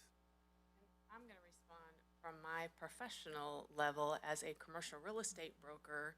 There's a lot of liability that the school is taking on because of the unsafe schools. And so these things need to be repaired before something happens. Thank you. I have a couple of questions. So in the presentation, it showed that Bluebonnet Trail projected new building would be 110,000 square feet. Can you tell me what the current square footage is, and then also what that growth would, if it is a growth, would it increase the capacity? Sorry.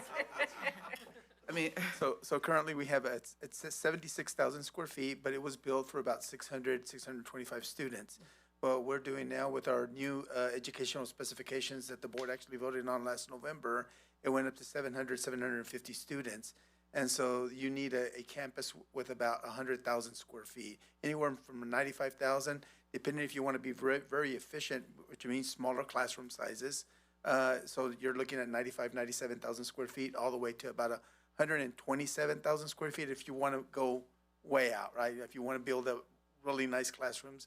But somewhere in the middle is anywhere from about 100,000 to about 110,000 square feet, what we're looking at. and then the second question I have, the current capacity for our schools is around 14,000. And the projections show, I think, about 12,000, right? But on the plan, it shows that there are going to be expansions of at least 3 campuses.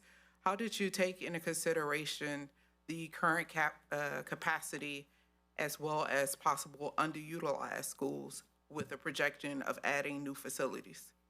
So building out some of the elementaries that we're talking about right now, it's really two different questions. So one of them I'm going to address on the elementary side. The other one's going to be on the secondary side. So the elementary side, as we were getting reports, this was 2 years ago, maybe even a year and a half ago by a demographer. They were showing different numbers because of real estate trends and so forth, birth rates and so forth. They've backed that off now. So we have new information with our demographer showing that we're more steady now. We're not growing as fast as we used to be. So those wings that we were proposing at one time for the elementary campuses like Shadow Glen, we've actually, and that's my next segment that I was gonna talk about, we've actually paused that. We've said we don't need to build a wing in there anymore. Last year when we came to you, we were saying, yes, we need a wing. But now because of the new projections, that's a little bit different. So we don't need those anymore for some time, right? For anywhere from 7 to 10 years from now. Now, next level is going to be the secondary schools, high school. So right now we're in efficiency path. And so one of the efficiencies that we're looking at bringing Manor High School with Manor High School 9th grade center versus Manor High School complex. Well, we have a split of students. We have all our 9th graders at one campus while we have 10th through 12th grade at a different campus, and that creates a lot of transportation issues that we have and inefficiencies because we have to double up on some of our staff and leadership at both sites. So in order, in other words, to have a more efficient systems, then we need to close the Manor High School, or bring all the students over from the 9th grade over to the high school building. And so that's going to require more capacity to build out. But at the same time, we don't really have, we can shut down, partial shut down, I would say, or majority shut down at the 9th grade center, which will help us with utilities, personnel, and so forth. So we would be a more efficient school process. Yeah, I think that is a good recommendation, because looking at the schools out the district, the 9th grade center has the lowest utilization. Yes. So that is a lot of additional resources that are being put at that area. And then, Ms. Small, just to echo some of the things that Mr. Mendez said, one of the things, and I believe it was Mr. Patterson's quote regarding Eastlake with regard to having thriving athletic programs, that with what I mentioned in the recommendations for the high school configurations, that may allow us to shift Manor High School to a larger 5A, which again gives you more competing potential, and then Manor New Tech High School with additional capacity could be a larger 4A, or a small 4A. Larger 4A, yes. Thank you. Circling back around to Bluebonnet Trail, fun fact, you were talking about how your son went there. I also went there when it opened 32 years ago. So this is definitely a campus that needs some love on it. All my 4 kids went there and my granddaughter. So yes. Trustee Pedersen? Just want to thank you all for your hard work. I know it's high paying and that sort of thing. But when community gets involved, we really know what the issues are, and we just thank you for your service. Appreciate it. Thank you so much. This means a lot. Thank you.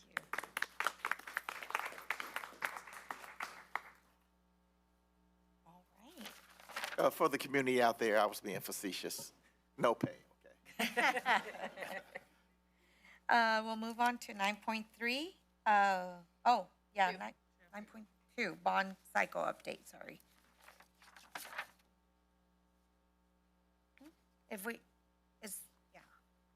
We already did the presentation. Do we need it? And trustees, we put this in here, and he can run through it very quickly, but this was just an opportunity if we needed to go in depth about Bluebonnet Trail Elementary School, because that's the major change, or any bond related items that you would like to speak to. He does have some pictures of Bluebonnet Trail Elementary School he'll put up there, but we're open for any questions that you might have for the administration. Dr. Sarmani, I know you were talking about having like a timeline on next steps, communication, what that looks like for the bond. And I think that's, I guess, is it here? The next, no? Okay, so next steps.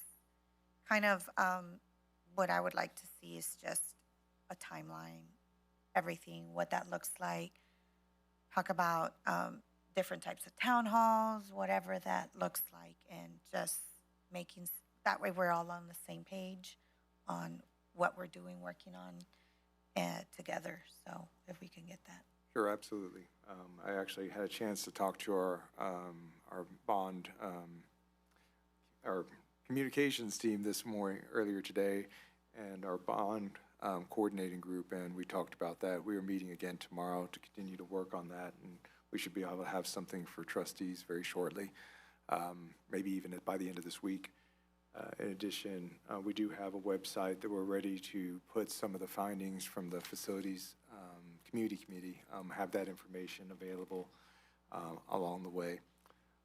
And I'm also, trustees, if you would so like, I think we are talking about having a series of board workshops in August to give trustees an opportunity to dive into some more of this information. And I will definitely get with the board president on that as well, to make sure that we have ample time for the community here and for you all to delve into the projects. Because like I said, there is a decision to be made about how much are we going to tackle now at what tax rate. And I think that that's, of course, a key important discussion to have. Well, I think one of the main issues that we had last fall, November, when the bond failed, was that we didn't get crucial, correct information out broadly to the community, because our as you mentioned earlier, our demographers, the numbers aren't going up like we thought they were gonna. And last year we presented a bond with no tax rate increase, whereas we might not be able to do that again. And people, I understood it, because when you go to the polls and it says right there, this will create a tax increase, I mean, psychologically, you're like, hey, there's people lying us? Yeah. No, we weren't lying. We're responsible for the tax rate, not the taxes. So our responsibility, and what we took as a responsibility, was not to raise the tax rate. We're also committed to a balanced budget, but we are making it almost impossible for the administration to do that. So this is why we're now in a position where we might have to raise a half cent or half a nickel or whatever we have to do, because people, we have buildings falling apart, and our kids deserve better. We want a world-class school district here in Manor, and we also want to be responsible with your funds. So you voted for us to make tough decisions. We're going to do that, but we're going to do right by your kids and right by you as best we can. I'd appreciate it if some of y'all went to your government, your higher government officials in Texas, and tell them to fund public schools correctly and appropriately, because they're not doing that. Everybody needs to do that. Also, like, once we are getting through the final recommendation and stuff, and we get there, and I'm sure you probably have the numbers, can we see what that 0.5 or 0.1 or whatever that tax rate increase recommendation for bond would look like on a average value home in our, what the impact is? Is it going to be $100? I can tell you just some of it off the top of my head, but I want to give you different scenarios with what projects can be done for each one. But the median home right now, according to Travis County Appraisal District, is about $340,000 in Manor ISD. A 1 cent increase is $34 a year, which is about $275 a month. Is a 1 cent increase. Yeah. And senior citizens don't get impacted by the tax rate increase. That is correct. So that's going to be important communication to push out. So that's going to be communicate the whole team. So I just wanted to make sure, I know that a big part of the conversation that we had after the results of the election last November really centered around making sure that we were getting community input. Yes. And that we were addressing the priority needs of our community. That's our goal. we want to make sure that we are meeting the needs that our community is recognizing and bringing to our attention. And I love that the Facility Advisory Committee did exactly that. So my question here is, are we making sure to look into the findings and the recommendations of the committee and updating our bond plans to ensure that we are really taking into consideration and acting upon what our community is telling us they need?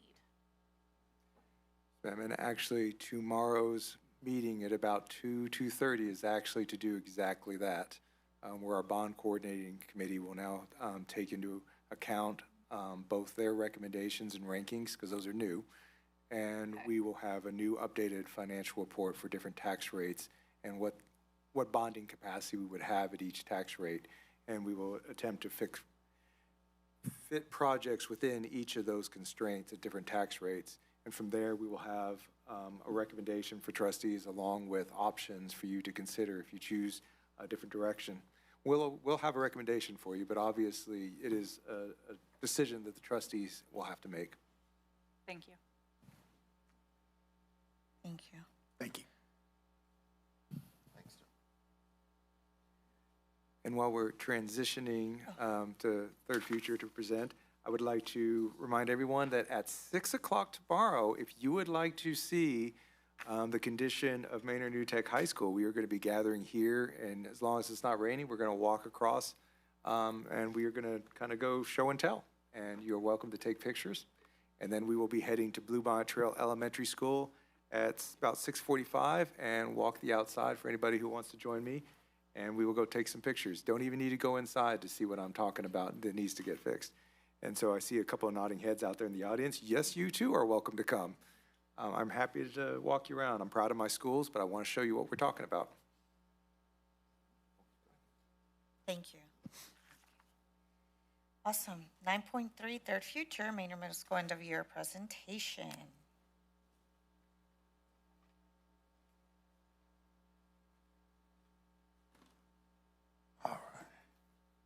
Good evening, everybody. Good evening, Dr. Somani, trustees. I am Jeremiah Willis. I've had the honor and the privilege of serving as the campus principal at Manor Middle School. I have members of our team here. I have Assistant Principal Craddock, as well as Assistant Principal Purvell, here to present our end-of-year presentation.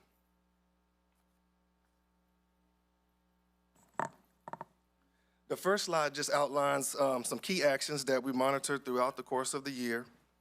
You also see here our vision and mission, as well as our core values that we make sure that we monitor and bring to the forefront of our teachers at every PLC, as well as every professional development that we have throughout the course of the school year. These are the schools that we have partnered with and are currently operating, with Manor Middle School also being one of those.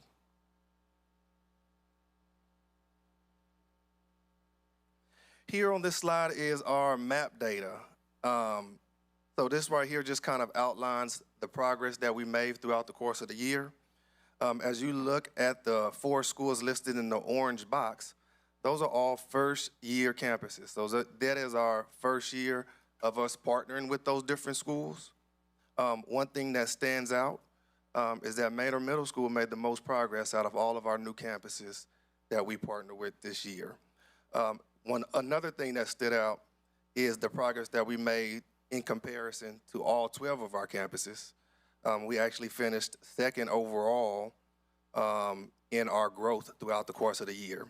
So our goal as a network and as a school is to grow at least 1.7 years within one school year. That is how we close gaps. On average, students in the U.S. grow one school year. And so as you look at Manor's data, ELA grew 2.5 years, math almost 2 years, and science 2.5 years as well. So we made a lot of progress throughout the course of this year. Here is just a breakdown. We see and we recognize that math is still an area of growth, specifically in 6th and 7th grade, as well as 6th grade ELA. So we are actively working over the summer to see what we can implement to help increase those scores. But that just gives you a breakdown by the grade level. 8th grade, those guys did really, really, really well. I mean, the whole campus did well, but 8th grade specifically, in ELA, science, and math, almost grew 3 years on average, 8th graders at Manor Middle School.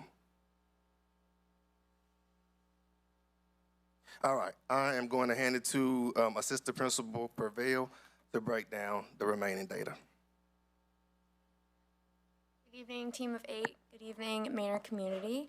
I'm going to be breaking down some of our subpopulation data based off of our NWEA map growth.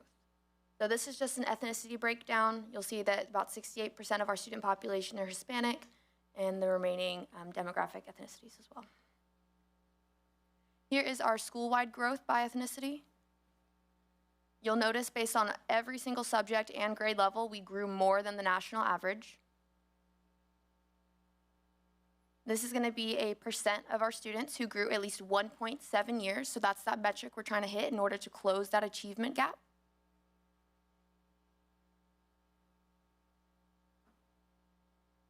This is going to be identifying the students who are already at grade level or above. So as of right now, all of our students on average are falling below that grade level standard. So that's why it's so important for us to hit that 1.7 metric. That way our students can be even closer to being on grade level. Here is a gender breakdown of our students. So we are about 50-50 of both female and male students. And here is our school-wide growth by gender. I really want to draw focus to that 7th grade math metric. As Mr. Willis previously mentioned, math is an area that we're going to continue to improve on over the summer and think of strategies of how we can improve that come this August.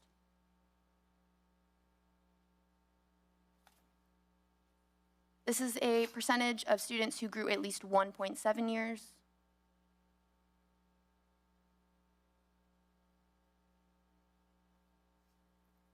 This is a percentage of students who are already at grade level or above based on gender.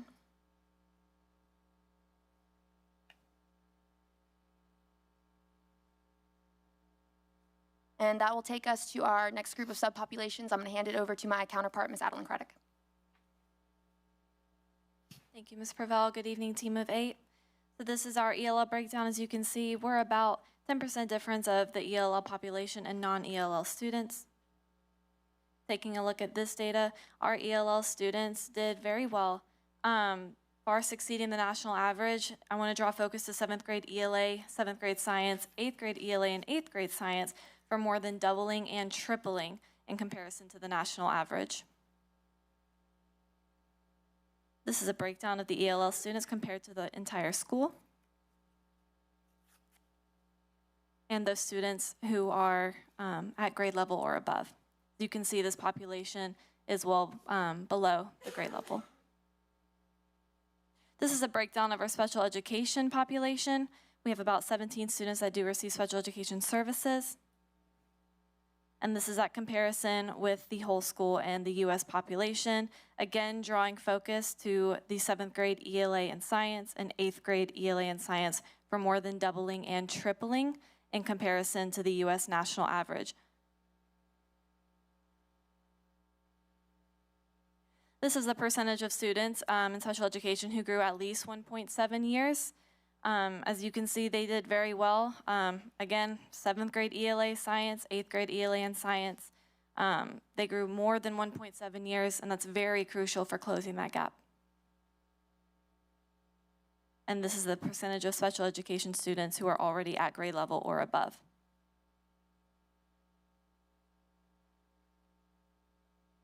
Touching on the students who are EcoDis, our EcoDis population makes up about 74% of the school. Non-EcoDis are 26%, so pretty big population. Again, these students are exceeding the national average of growth, doubling, tripling the growth in this category. This is the EcoDis population in comparison to the whole school, growing at least 1.7 years or more. And this is the percentage of students who are already at grade level or above in the EcoDis population. And I will pass it to Mr. Willis. Thank you. here are just some second semester highlights. So that shows our enrollment. It also shows that we participated in all the athletic that they had last year. We continued that as well this year. We were able to offer after-school programs. These are led by our teachers. We did a book club, a science club, wrestling club, strength and conditioning club. Those were all additional offerings for after school from 4 to 5. Our habit of success is our positive behavior system that we use to reinforce the positive behaviors. That went really, really well. Took a lot of student input on new things. Of course, we had to modify that throughout the year. They're middle schoolers, so the things that they want and like change throughout the course of the year. So we tried to do our best to make sure that we did so as well, to make sure that we encouraged the positive that was happening at campus. Some things, we did lunch on a principal. We did free dress passes towards the end of the year. And then we also stayed consistent with our snack items that we offered every Friday.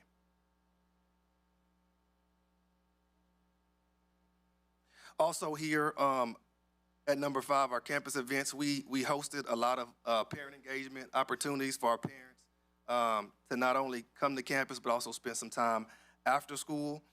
We did a trunk or treat. We had pies with parents. We did donuts and coffee.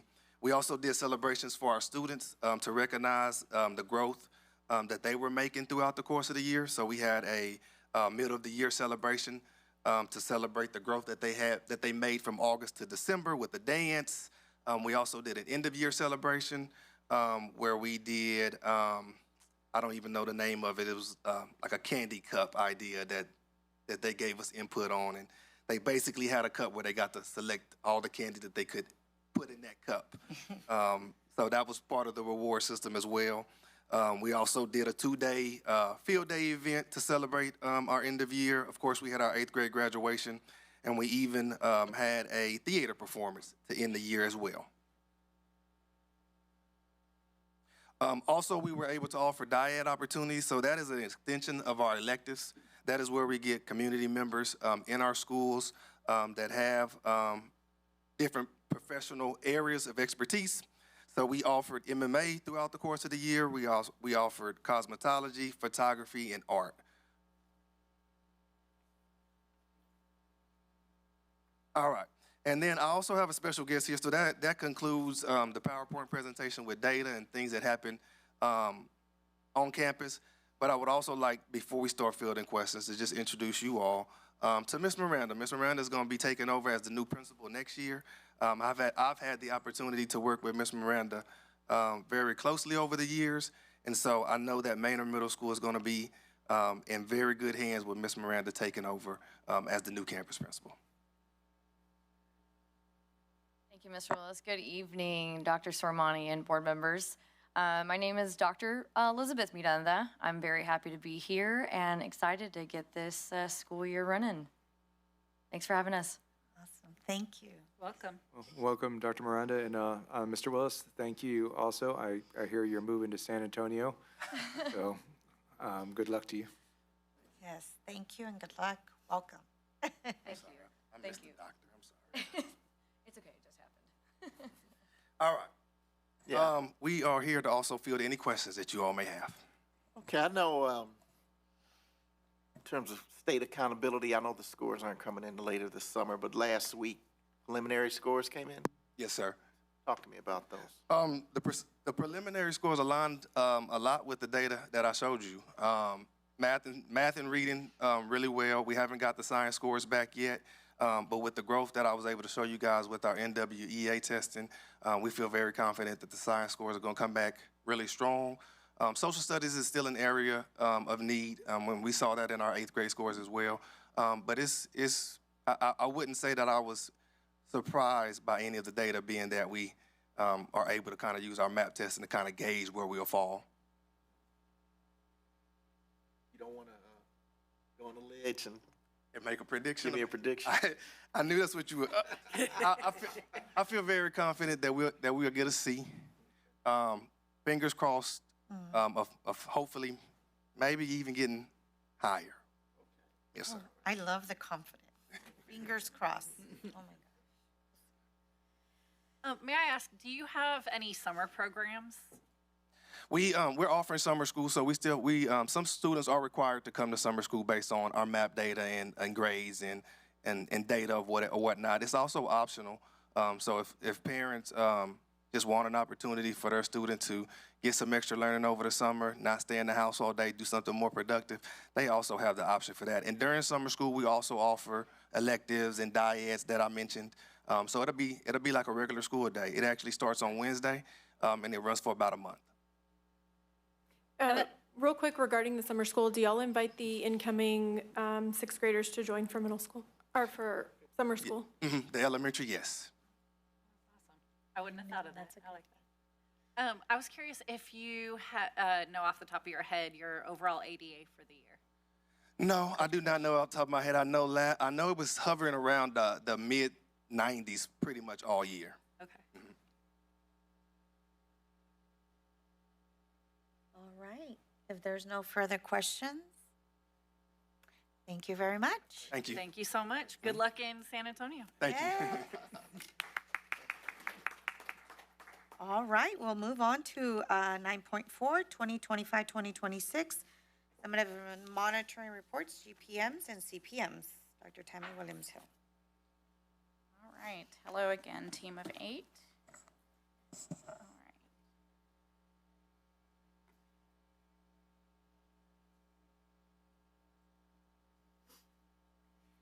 And I know we are past our normal time, but just remember, we're not going to have a meeting in July, so we're doing good. All right, so I will hurry up. All right, I will provide to you tonight a summary of our goal progress and constraint progress measures from each department. So I have the lovely opportunity to share the work that I and my colleagues have been engaged in this year.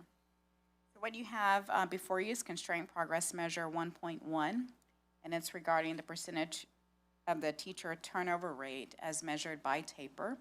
And so we have been providing you updates that are reported on the taper as well as real-time data. And last year, I believe, we provided information that our data will be impacted because we had a large group of international teachers who have completed their 5th year with us. And so we had 27 return to their home countries, which is a requirement. So we knew that that would impact our teacher turnover rate. We also have HB2, which also had implications for who we could hire as teachers if they do not have certification. So we knew that those two variables would impact our turnover rate. So what you see before you in the green box is 24-25, the official taper report. Our constraint progress measure was to not allow the teacher turnover rate to exceed 25%, and we came in at 21.9%. And this year, with the tracking of the data, with our 5th year international teachers and our local certified teachers included, we're looking at a 17.1%. If we were to take them out of the equation as though they would be returning, our turnover rate would be 10% as of the month of May. So we know that data, we will continue to track it. Our data runs from snapshot date to snapshot date, which is October to October. One of the keynotes from the work of the principals and just the district team, if you look at our retention rate 3 years, our turnover rate 3 years ago, it has decreased by 19 percentage points in the past 2 years. So our team has been doing a lot of work to retain our teachers. If you see the second point, 3.1%, there is a gap. Our rate between the state and Manor ISD decreased by 3 percentage points.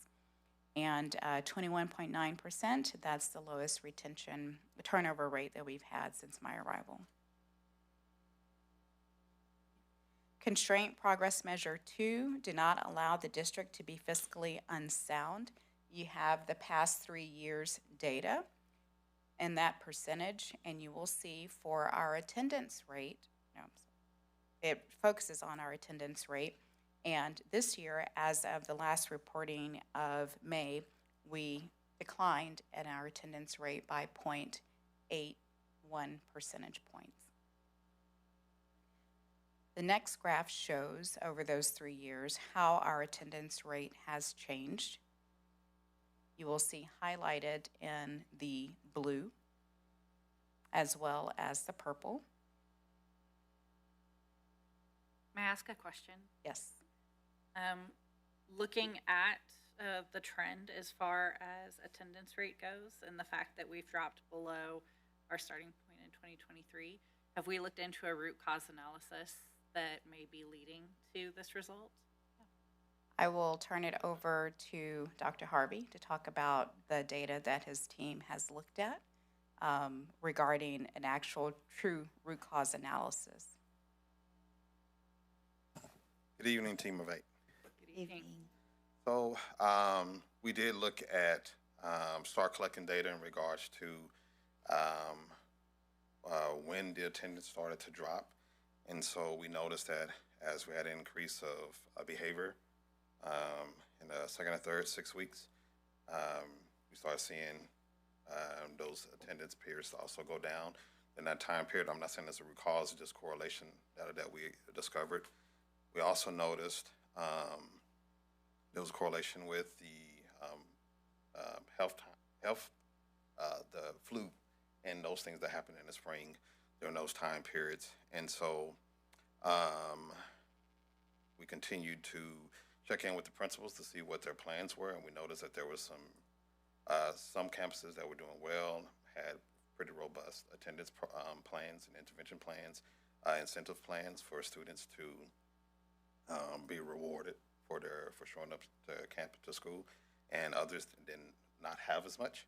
We also noticed that the correlation between students, campuses that had a lot of MTSS meetings and the frequency of those MTSS meetings also tend to have a faster response to truancy issues. And so that's the data we've collected so far, and that's some of the data that we also used in the strategic planning process. And we believe that based off all of that information that we should see some of the things that come along with that along with the student testimonials in regards to wanting to feel belonged, like they belong to campus, and have a special place or designated trusted adult. I think all those things together will help bring those things together and increase attendance. Thank you. Now, those things and our frequent monitoring more frequently. When looking into the decrease, is there a difference between elementary and secondary? Is there more? So far, we've seen more of the attendance issues at secondary campuses. Okay. And we've more of the attendance at secondary campuses. We've seen more consistency in the MTSS and the PBIS type initiatives at the elementary campuses. So I think as we get older, we probably step away from those things, and we probably just need to get those back. For the campuses that have communities and schools, have we thought about working with them in addressing some of the attendance needs from an additional support? So with, you're speaking of our middle schools, and that would be Decker, New Tech Middle, and Manor Middle School. We can follow up with them to see what kind of patterns and trends they have. I have a data report that'll be coming from them from the fall that I can dive into with them more detail to see if they're seeing the same issues or if they're seeing an increase, or how they're seeing an increase with actual students that work with, because part of it is what whole school systems they're able to provide to help the entire campus, and if they had a resource to deploy those types of systems. If not, then they're only working with the students that they receive referrals for. And those wraparound services is kind of one of the things, that home communication and any support they may have a little bit more than classroom teachers may know. Yes, ma'am. So I think, and that just goes along with also the number of folks that are actually being referred. As long as if we have an increase of MPSS, we have more students that are being referred for services, which then means we can have more connection to those wraparound services. Dr. Sormani, would it be possible for us to get a breakdown of attendance rates by campus and also by elementary versus secondary status? Thank you.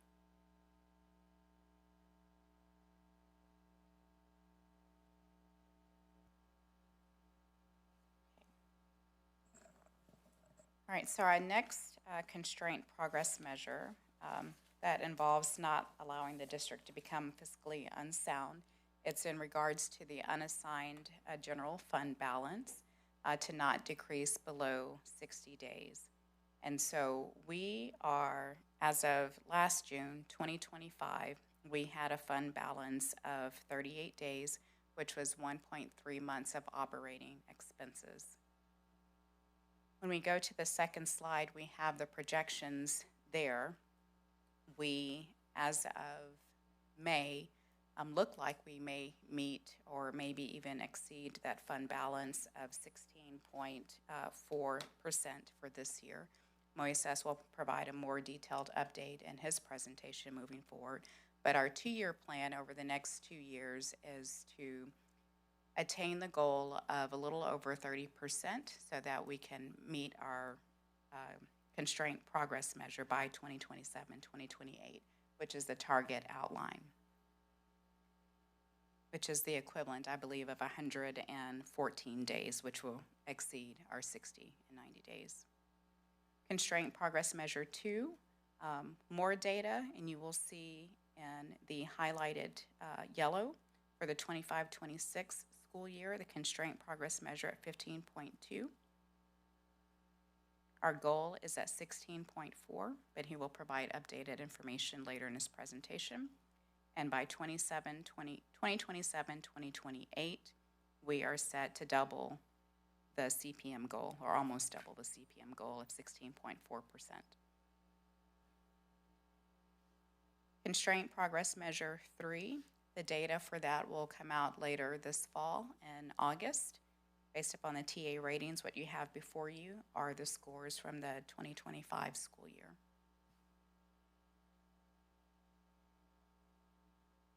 Goal progress measure 1, I will pause here to let you take a look at the data.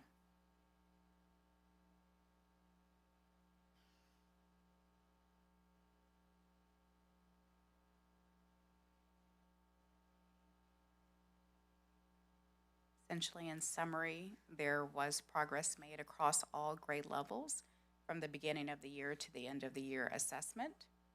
Our ultimate goal being by 2028 that we have 53% of our students who score meet or above on the STAR reading. And we see that both students who take the assessment in both Spanish and English. And trustees, quick apology, we actually had the STAR scores on there. I'm not sure what happened to them in translation. They vanished. But the third grade, because the GPM is actually on third grade reading STAR and third grade lectura. So I apologize for that. We'll update that slide and get that to you. But in third grade, it did go up in both those areas, if I recall. Yeah, and thank you for saying that, because I remember seeing the colors. I thought it was my glasses, the highlight.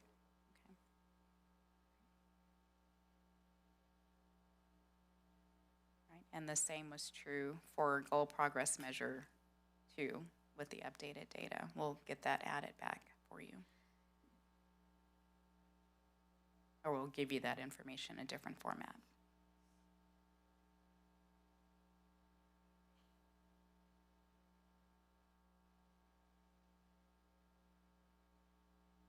Okay, our House Bill 3 goals.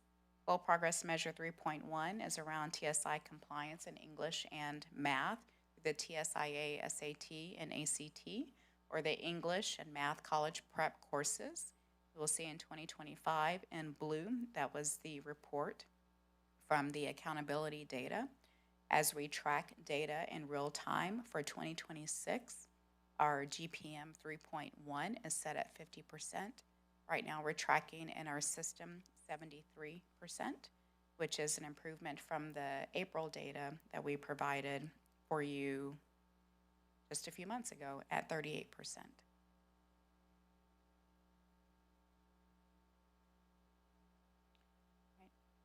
For GPM 3.2, the dual credit course indicator, in April we reported 27% with our real-time tracking.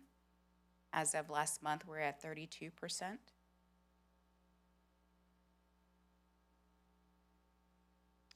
And then the last one, 3.3, for the IBCs. We're at 10%. I want to say it's 17 students for this year who have committed. I'm sorry, that's military. I'm getting ahead of myself. 10% for the IBCs, 118, 117. What is it? Brandon, go. 117 or 118? Either way, it's over 100. I'll get the updated number for you of our students with IBCs. 118, thank you. One of the things to note with the last update regarding the CCMR indicator is we had a couple of pillars, if you remember that graphic. And one of those pillars was our systems and processes and PD. And so our systems and processes, we continue to work on that. The second part is the professional development. And what that entails is how is our staff trained? And as many of us who've worked in different places, if you had the luxury of being trained by someone, when you got there, you're generally trained depending upon the industry on what that person knows and how they know to do it. Sometimes, as systems change, maybe those ways of inputting data or processes are not updated. And so the second part of our work is to provide PD for our staff to make sure that we have a common understanding of what course codes mean, what we enter in our system and our data when it comes to master scheduling, and make sure that everything is in alignment with the state of Texas and the coding to make sure that we are acknowledging the work that our teachers and students are doing that reflect in our numbers. So that's the second part of that graphic that the team has been working on since the start of this semester pretty heavily. And so we do have some more work to do. They have uncovered some areas of training that needs to be provided to our staff so that we can make sure that we capture all the work that our students and teachers are doing when it comes to CCMR outcomes. And the last one, military enlistments, is at 2%, and that's where we have these 17 students.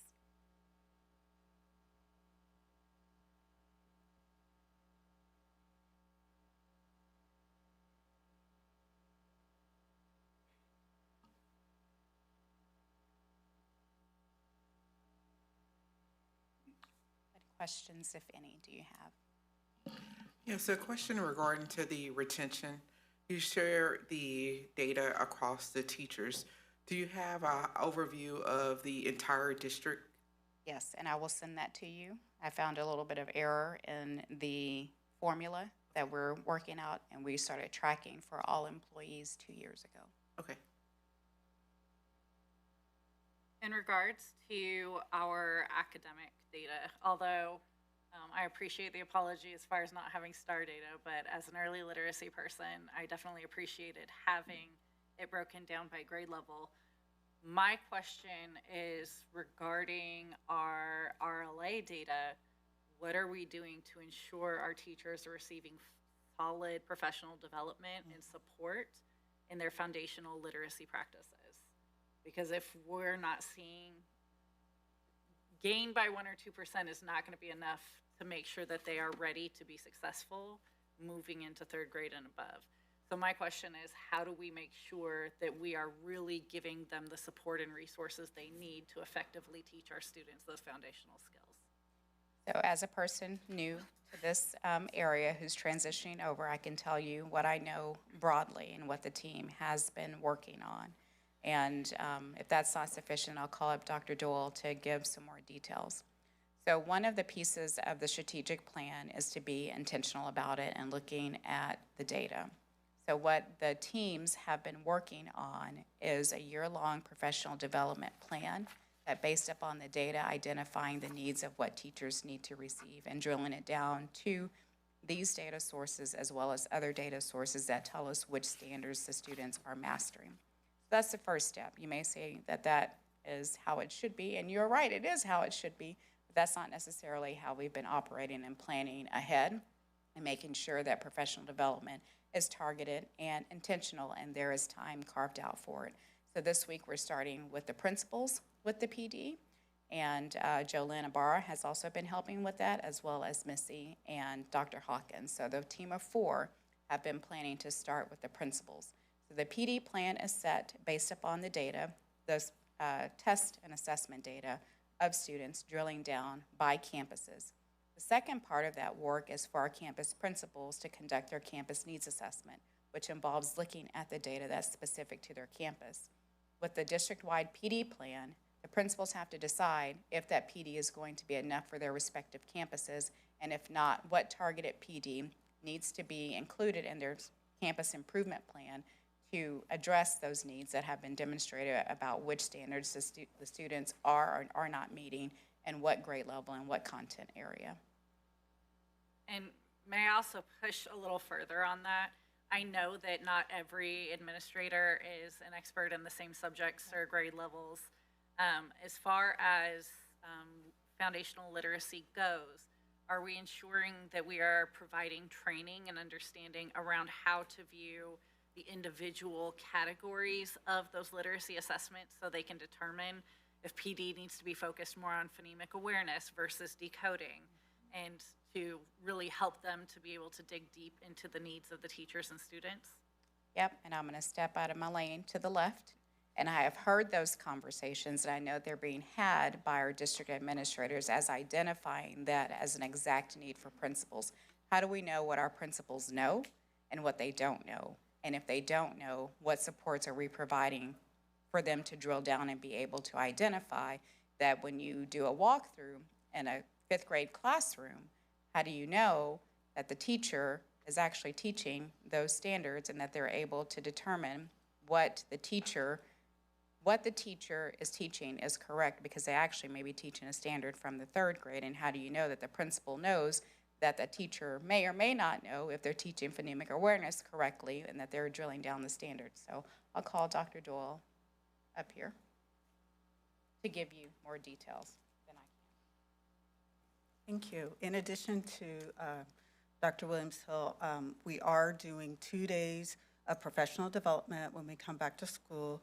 We did some professional development already with some of our teacher groups as we were looking at the resources to make sure that we had the resources that we needed. You know that we updated to SBOE approved instructional materials for literacy, but specifically we wanted to make sure that we were having resources that were able to do 2 days of training in the fall, and so that will include the entire RLA block, but with a focus on foundational skills, because we know that that is one of our key areas, specifically with decoding that kept coming up.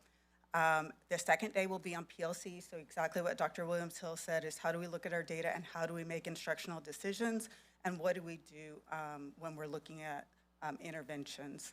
The third thing is that Amira does provide a science of teaching reading report. And so we're looking at how we can make sure that not just teachers, but administrators know how to look at those strands so that they can see exactly where to diagnose difficulties in reading so that they can intervene in a way to support comprehension. So curriculum upgraded, professional development coming. We know that at the beginning of the year, that's a hard time to get a lot of professional development. We're gonna kick it off right with know your curriculum well, and have some PLC planning time with your PLC. And we have implemented some checkpoints throughout the year to make sure that we're on track, and we can check a little bit more frequently than we did this year, some small checkpoints to make sure we're on track.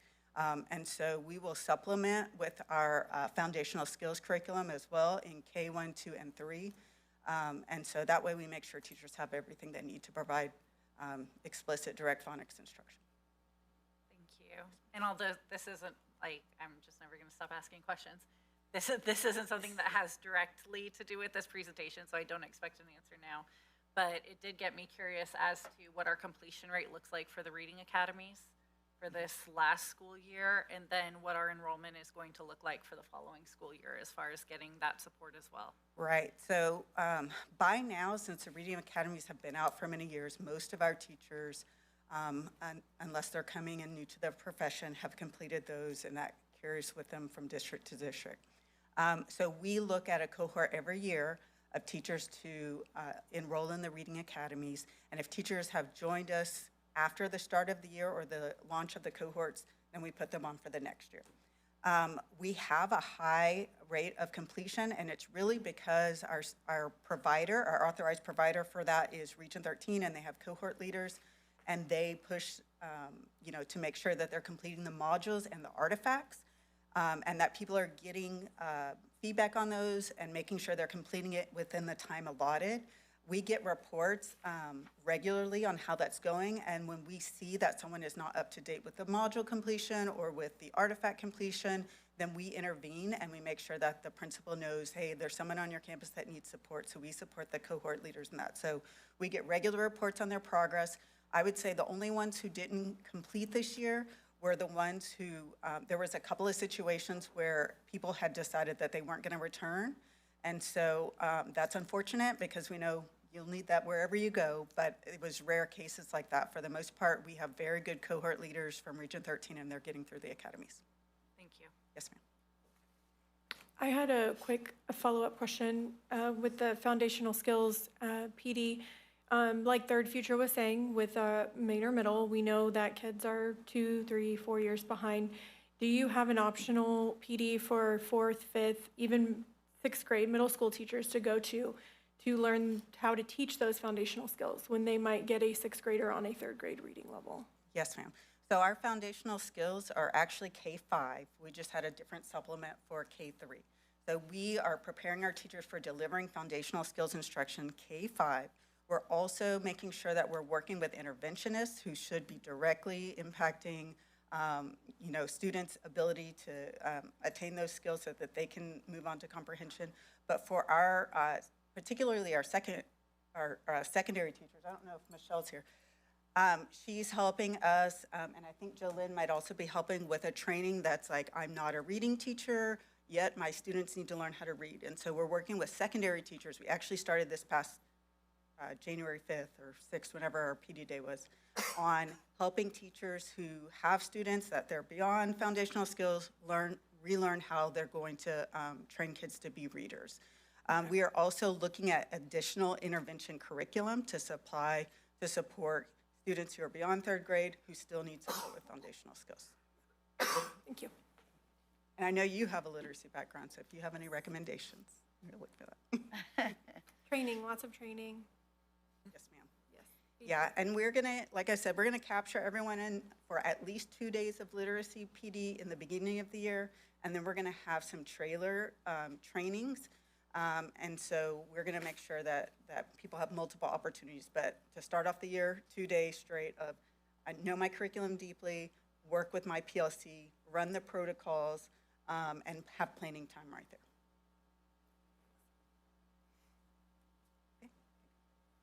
One other thing I wanted to note real quick is just that I noticed the anomaly in 2nd grade math. It definitely looks like an anomaly. All of the other data looks really strong, but I would definitely want us to look into that to ensure that our incoming 3rd graders are set up strong for success there. Thank you.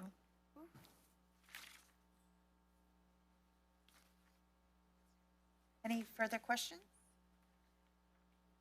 All right, very good questions. That was my question. If we know our kids are struggling with reading, what is our district-wide initiative to make everyone a reading teacher?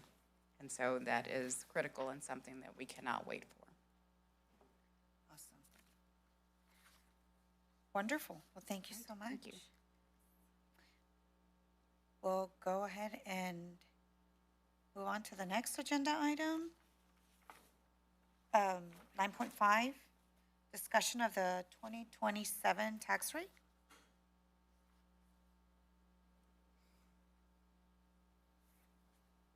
Good evening, team of 8. Good Let's shift evening. our focus now from curriculum into property tax. The information that I'll be presenting is informational. Some of this is required and for discussion and for public presentation.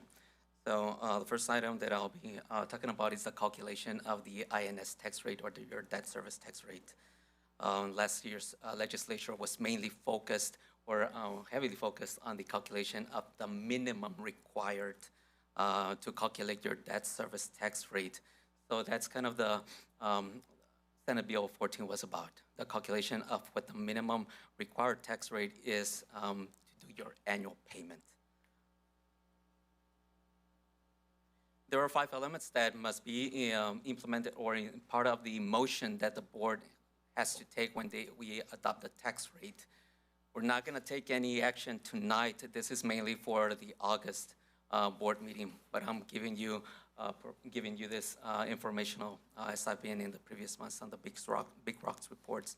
The 5 elements that must be implemented in the motion would be the calculation of the minimum debt rate, what the proposed high rate, if there's any, and the difference between the two, and the purpose of what the excess revenue would be used for if we were to adopt a higher rate in this case. And the 5th element right there, 5th element is that the motion has to be carried out by 60% of the board in order for this to be approved. Any questions there? So we have the VATR, the voter approval tax rate. This is calculated by the appraisal district based on the value that we received. It is the maximum tax rate that the board can adopt without going to the voters for approval. The reason why it's here is because that's the max amount that we, a board, can adopt before exceeding that amount. So the INS, is I'm gonna go further into the other portions or the bottom elements that make up the total tax rate that a school district adopts, is this would be calculated by the maximum compressed rate and the 5 cents that are above that we are allowed to have without going to the voters for approval. So a breakdown of that, essentially, if y'all have any questions on what the maximum compressed rate is, basically tax relief for the taxpayers. A district does not receive less funding. It's only a swap between the pot where the money's coming from. Okay? So there's no less or more funding. But this is how your tax rate is made up. The bottom tier 1 is your maximum compressed rate. This is calculated based on the amount of the growth value. And then you have 5 cents, golden pennies that we are allowed to adopt without no voter approval. And then we have the 3 cents on top of the 5, which we passed on, if you recall, back in 2024 when we had the Vader election. We passed the 3 golden pennies. That's the max 8 pennies that we can levy in this case. Any penny above that or any half cent or quarter cent above that requires voter approval and is subject to recapture.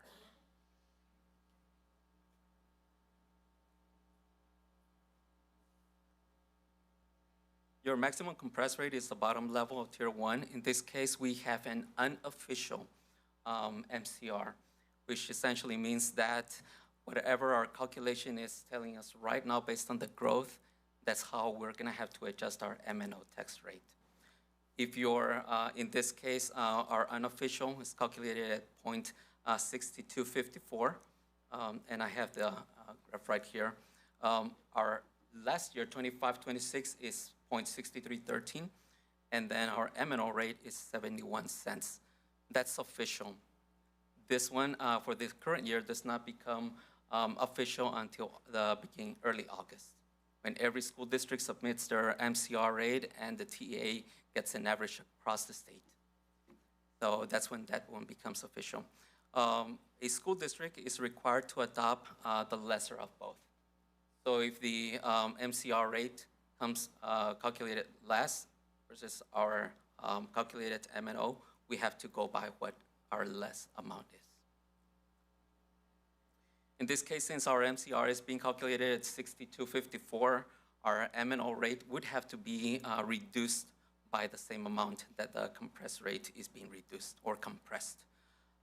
We are seeing right now about a half a cent, just slightly over a half a cent of tax compression.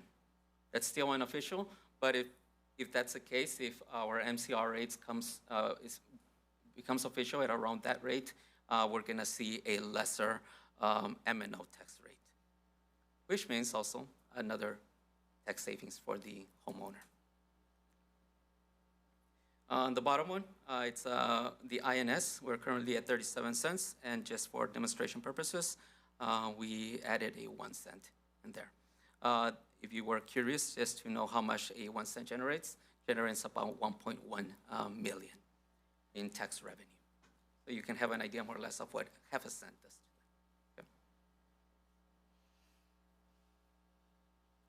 This is another requirement by the HB 1522 that we present the comparison of the average home residence. Last year, our average was about 352,256 based on the appraisal district. This year's preliminary home value is a reduction about 3%, something like that. So we're looking at 340,117. If we even were to raise our tax by 1 cent, there would still be almost $100 savings annually to the taxpayer.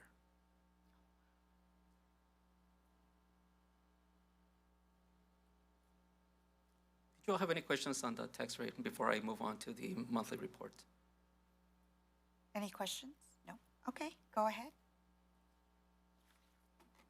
So here are the month of May highlights. So as of this point, we still have 3% increase of the revenues over the previous year, equivalent to about 3.2 million.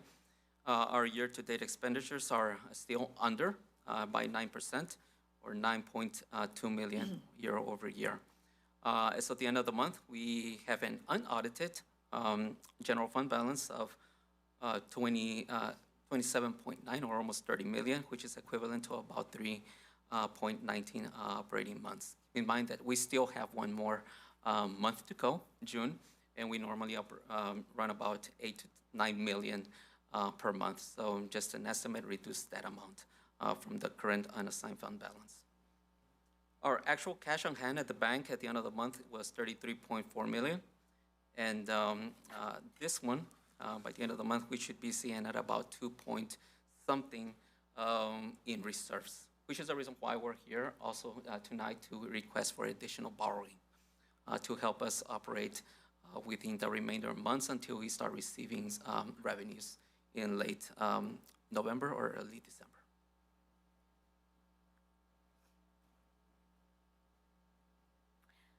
Thank you. Do we have any questions on the financial? Thank you so much. We'll move on. Thank you, Mr. Moises. To the superintendent update. Just one quick update on the safety. You'll notice our DVA percentage is still 82%. We did one round of SPAT testing, and there's going to be another round of testing, and that's the silent panic alarm system. I texted you the day they were doing it, and of course it took a lot longer than I thought it was going on all day. But we will have to do another round before we turn in all of our findings to TEA, and that should bring us to 100%. The weapons detection system for middle schools, by the way, apparently they are assembled out of the country, and they all got stopped at customs. And so we expect them to arrive by early July to be installed. Wow. Tariffs. Okay, quick point of pride, 748 graduates, over $5.5 million in scholarships, 83 associate's degrees, and 2 core completers from ACC. So why don't you go one forward? Can't stop without saying congratulations to our graduates.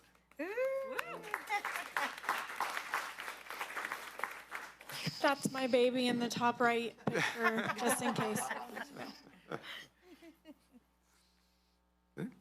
And just want to do one note, as Mr. Patterson said earlier, we did get our STAR scores back, and we did some preliminary estimates. If you go back, thank you. We did some preliminary estimates. We never released those estimates because once you put it out there, you can't bring them back, and it's TEA who assigns the letter grades, and so you never want to get those wrong. But I do want to at least congratulate those schools who know that they did a great job, and I mean the staff and the community who moved forward.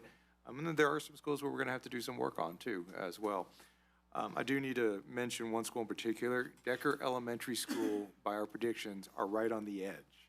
And it's too close for us to predict one way or the other. We're going to have to wait for the official results. And the reason I bring that up is if they do get a passing grade, that changes their accountability trajectory. However, if they get a failing grade, we will need to start exploring an 1882 partnership, turnaround partnership for that school for the 27-28 school year. And so in an effort to be transparent, we cannot wait to start that work because of the way the timelines the education agency puts on us. So while it is not a done deal, we have to begin that process. And I don't want anyone to think we're trying to do something behind the scenes. It is something that we have to do. Just to make sure everybody understands, failure to do those things could result in the education agency making a move to take over the whole school district. And so we will never allow that to happen. And so we will move forward to prepare as we need to. And so I just want to make sure that everybody's aware of that. In August, we will have the actual official score from TEA, and at that point, we'll know for sure whether we have to move forward or not. That's all the update I have. There's no further questions. We'll move on to consent agenda items 11.1 through 11.13. Do I have a motion? Madam President, I move that the board approve consent agenda items 11.1 through 11.13 as presented. I have a motion by trustee Dr. Lowry to present a consent agenda items. I second that. I have a second by trustee Howard. There's no discussion? All those in favor? Aye. Passes 7-0. We'll move on to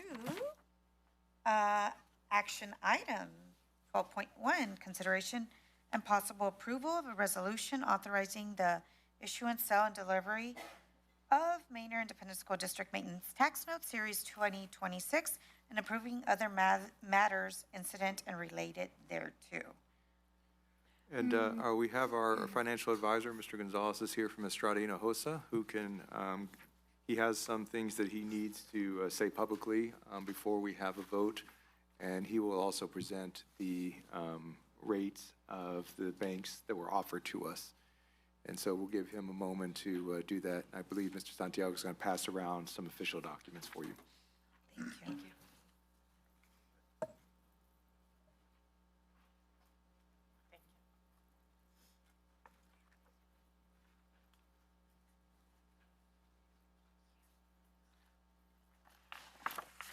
Yeah, we'll send him one.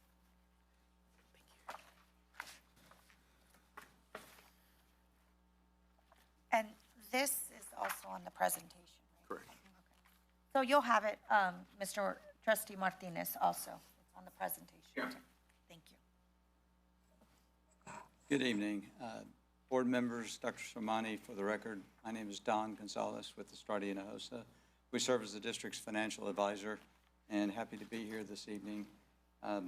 What we have this evening is a maintenance tax note for consideration for the board. This is an item that we've done previous years.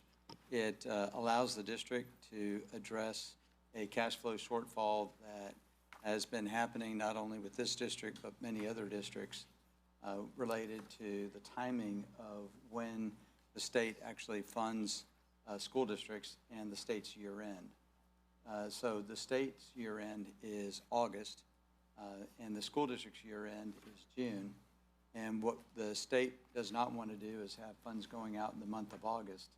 So there tends to be a lack of funding in the end of July, August, and first part of September. And that's when the additional funds come in from the state. So that timing difference creates a cash flow shortfall for about 2 months, roughly. And that same 2-month period, as you heard earlier in the presentation from Mr. Santiago, was that there is a period of time where cash flow actually drops below what you like to have in terms of your unassigned reserves of about 2 to 3 months. So this helps to kind of bridge that gap for that period of time. If you go to page 2 of the presentation, we have the members that are participating in the financing, Manor ISD as the issuer, Estrada Hinojosa as the financial advisor, Escamilla and Ponick as bond counsel, and then the purchaser of the note and will also serve as the paying agent is Regions Capital Advantage, Inc. On page 3, we have the The rationale for the financing, we issued a term sheet that banks were able to bid on, so they knew exactly what the terms were that we were looking to fulfill in this financing, when they would be paid back. And they were basically going to be submitting a response to that with their proposed interest rate that they would like to earn in response to providing the financing. So $18 million was the amount that we were looking to finance, with payments beginning in January of 2027 through June of 2027. The timing of the financing is to occur here in June, closing on July the 8th. The final maturity, as I mentioned, would be in, we anticipate it could be as early as March, but probably will end in June of 2027. We did put an option for bidders to be able to allow for the district to prepay, and we did receive that. So I'll be getting into those specifics here momentarily. We did mention that we were not going to be seeking a rating on this particular financing. When you request a rating, you do it on a by-transaction basis. And we believe that the school district's underlying credit rating was so strong by Standard & Poor's at a AA minus, by Moody's at a AA3, that the purchaser of the debt would be able to rely on that credit rating, which we believe has not changed, and therefore we did not want to seek and incur the costs of trying to obtain those ratings. So they made their bid without us having to incur those rating costs. And then finally, we, as financial advisors, did work with the superintendent and your CFO in reviewing the cash flows and the cash flow analysis related to that funding gap that we were looking to bridge. And we were very confident in the information that was being provided to cover this $18 million financing. Any questions on any of that? Then with respect to the actual bids that were received on page 4, Regions Bank, Texas Capital Bank, Huntington Bank, and Capital One Bank were the 4 bids that we did receive. You can see the best bid there from Regions Bank at 3.42%. The total debt service coming in at just under $18.6 million. Debt service is both principal and interest, assuming that the district does not prepay the amount of debt that's outstanding until the final payment in June of 2027. One of the features that they also provided was an anytime call, which means that at the district's option only, not at the bank's option, that the district could exercise the ability to prepay the debt.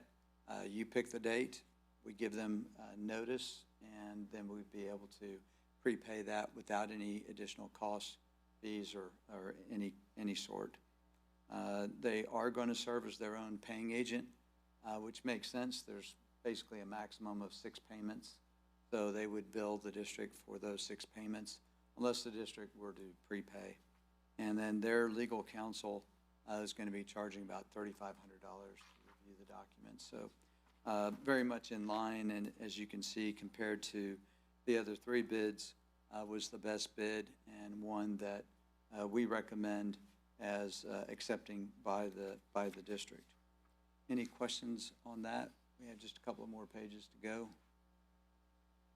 Then on page 5, this is the amortization schedule. If the district were to go ahead and decide not to prepay the amount of the loan, we would have payment dates on January through June, the 27th of each month, starting in January of 2027. Principal would be about $3,020,000 per month, and then you can see the related interest there associated with the debt. That first payment in January is a much larger interest payment because that has accrued interest that'll run from July 8th when we close on the loan all the way through January 27th of 2027. So it's roughly about 6 months of interest that'll be accumulated, actually about 7 months of interest that'll be accumulated. So that's why that first payment is larger than the other payments. At the bottom, you can see the sources and uses. We'll have about $18 million for the project fund, estimated cost of issuance at about $120,000. Any excess amount, and I do anticipate there will be returned to the district. So only the fees actually incurred will be paid. Then on page 6 is our timetable. We're here this evening for the board's consideration to act on this and approve the resolution for the issuance of the note. We'd be looking to close on July the 8th, and on that date, we will be looking to have funds deposited into the district's bank account. With that, happy to answer any questions. I do want to make just one note. Angel Mangallanes with our firm was unable to be here this evening, but he sends his greetings to the board and the district, as well as bond counsel. Humberto is not able to be here either, but as I think I said earlier to Mr. Santiago, you got the B team, so happy to be here to answer any questions you may have.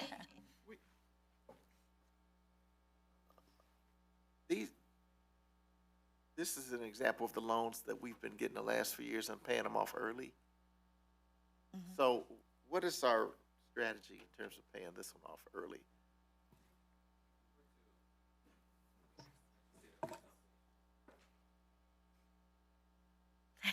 I was looking at the savings too. Yeah, I know, because that's So if we were to pay 471,000. this in our first payment, the interest is 342, but if we were to keep it, it's 470. So take the difference of that, it's possible savings of about 130,000 if we were to pay it off on the first payment in January. But he just said that we can pay it off at any time without penalty. So if we have the funds in August, might as well pay that off and get some more savings in there, if possible. Yeah. Yes. So, Thank Mr. you. Santiago, what is the amount of budget that we put in for this loan, the repayment? Do you budget to pay the 18.5, or do you budget to pay the 18.1? We budget to pay the interest only. The Because interest the only? interest is the interest accrued, so yes. When you borrow, your amount of borrowing goes into the balance sheet. It doesn't hit your income statement or your expenditures. But to answer your question, there's $500,000 in Just- interest in there. Just $500,000 for interest. Yeah, I just wanted to make sure that that is accounted for, Yes. even if we pay it off early. Yes, ma'am. Yeah, the interest is accounted for. Okay. I have more of a comment than a question. So just one of the important things of having a balanced budget, which we've been able to maintain under pretty tough circumstances, is that the ability to pay back these loans. And as you can see, the difference between paying off payments full term and us paying it off early, the difference isn't in the cost to the district. If we were operating in a deficit budget, which we don't want to, not only would it cost us more to get these loans, but our ability to pay these loans back without paying all this extra interest by following the full term would be a lot harder to do. The reason we're able to do these things is because we've been able to maintain a balanced budget for the last couple of years. It'll be 2 years, yep. Thank you very much. Do we have any further questions? Well, thank you very much. I guess I'll now entertain the vote for action item 12.1. Right. Madam President, I move that the board approve the resolution authorizing the issuance, sale, and delivery of Manor Independent School District Maintenance Tax Note, Series 2026, and approving other matters incident and related thereto as submitted. I have a motion by trustee Howard. Do I have a second? Second. I have a second by trustee Small. There's no discussion. All those in favor? Aye. Motion passes 7-0. Thank you very much, sir. Thank you very much. Thank you Look to forward both to your it. teams. Thank you for the great work you've been doing. Thank you very much. All right. 12.2. Pork chop wasn't bad either the other night. Don. Don. Hey, Don. Don. Pork chop wasn't bad either the other night.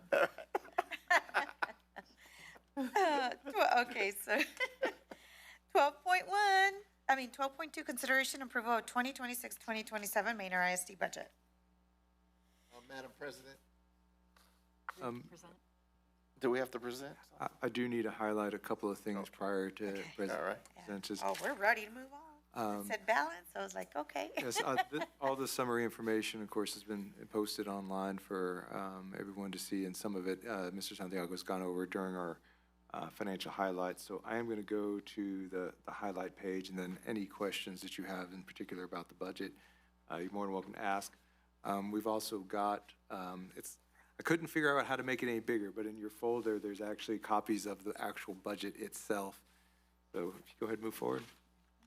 Okay, move past that one. So if you start here, just a reminder to the community and trustees that every year that you have to actually approve 3 budgets. And so we have the 3 budgets here. One is the one that most people think of as the general fund. The second is your debt service, and your third is the child nutrition budget. So as you can see here, you can see the difference, the community can see the difference between the 25-26 and the 26-27 proposed budgets. The one we're going to highlight the most, of course, is going to be the general fund budget, because that's mostly what people think of, and that's what it costs to operate the school district. Your child nutrition fund is almost entirely federal dollars coming in through the food nutrition program, and your debt service, of course, is your INS and can only be used to pay off the debt.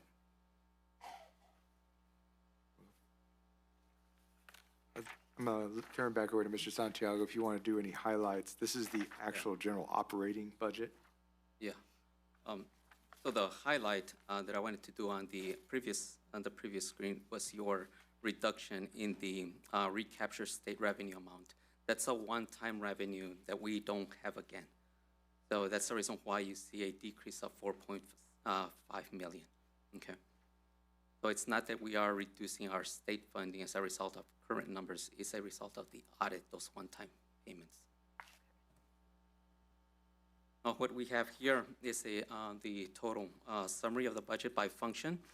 And some of the main highlights right here is that we are allocating about 1.1 more into the direct instruction.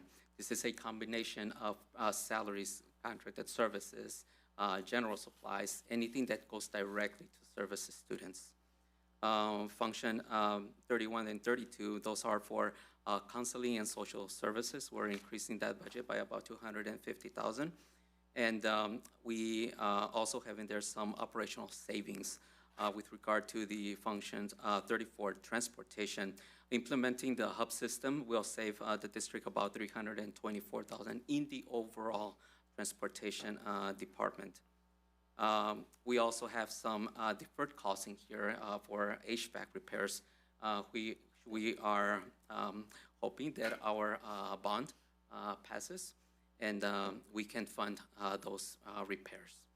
And so that's a decrease of 763,000 through the maintenance budget. And some possible savings in the interest of the loan that we discussed previously. So the overall operating budget shows an increase of almost 200,000. Why did I put a 2%? I'm sorry, it must have been a typo right there. But it's actually an increase of about 190-something thousand to the operating budget. That's based off the most recent approved budget amendment, which would be budget amendment number 3. Not the one that you're going to adopt tonight, but the previous budget amendment. Can I just say, I absolutely love to hear that we are increasing the budget for instruction and for the mental wellness of our community at the schools. Yes. I know that this was a big part of the strategic plan. It's awesome to see that we're starting to put that into action literally tonight. So thank you so much. I know that it's very difficult to keep a budget balanced, but really ensuring that we are putting the money where it matters is incredibly uplifting to see. Yes, ma'am. And we have more highlights on other slides. So we have a summary here of the revenues over the expenditures and the impact to the unassigned fund balance. The proposed budget is a balanced budget, and so the estimated ending general fund balance, it's calculated currently at about 16 million, which is almost 2 months of reserves, just slightly right under the 16% of constrained progress measure. Now, if the actual expenditures in the current year end up, which might be, could possibly end up being lower, maybe around the 102, 103 million, that unassigned fund balance could be around the 19 million, which is just slightly over 2 months of reserves.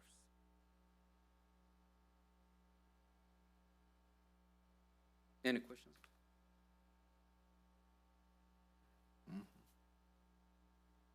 Do you want to speak to this? Yes, and I just wanted to put a few items of note and talk about 2018. And so I put a few of these things in here. Of course, we talked about some of the money we put back into Function 11 for instruction, but I also want to let you all know that we did put $1 million into maintaining a free health insurance option for all staff. So that is also included in this balanced budget as well. I think that was an important decision that the board made to ensure everyone in our staff has that option. I also want to celebrate, I definitely confirmed once Mr. Yarbrough got back to work, he's been out for a little while, but we do have one full-time sworn peace officer at every single campus in the district, and that is in this budget as well. They are hired and they are ready to go. And so that's been a goal for 2 years, so congratulations. And we can clap for that.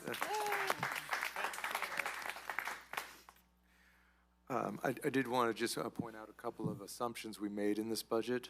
This assumes about 5.25% less payroll due to vacancies over the course of an entire school year.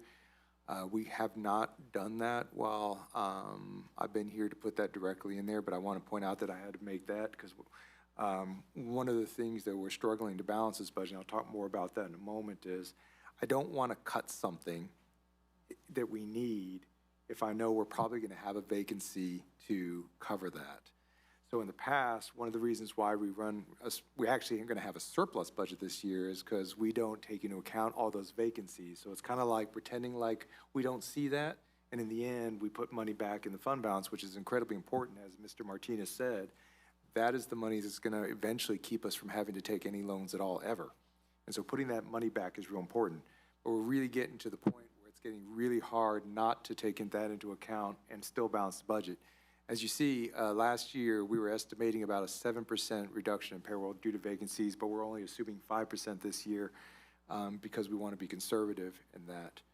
You'll also notice that we did include some money for various maintenance and bond-related costs, $1 million worth for a successful bond election. If a successful bond election doesn't happen, we are going to have to make some tough choices in the budget come December about where we're going to pay for that. Now, it could be that our revenue situation is better and it will be okay, but it could be a situation where we are going to have to cut something that we don't want to cut in order to fix an air conditioning unit. But that is the reality of where we are in balancing this budget. It is a balanced budget, it's a tight budget, but it's the right thing to do. But I do want to talk about 27-28. I just saw in the news, monthly inflation has now hit 4%. That's not an annualized rate, that's a monthly rate. But if you think about it in terms of this, let's just pretend like inflation stays at 4%. We're a $100 million budget, that's a $4 million increase. Now, part of that is an increase that our employees experience because they're trying to keep up with inflation. But if we don't keep up with inflation on our compensation, we're basically passing that cost on to our employees. So for 27-28, we are going to be working, and I'll bring that forward to the trustees of the future, some targets for compensation that we want to try to hit. And so we can begin to forecast out all the way to 27-28 and what we need to do to be able to meet those expenditure targets.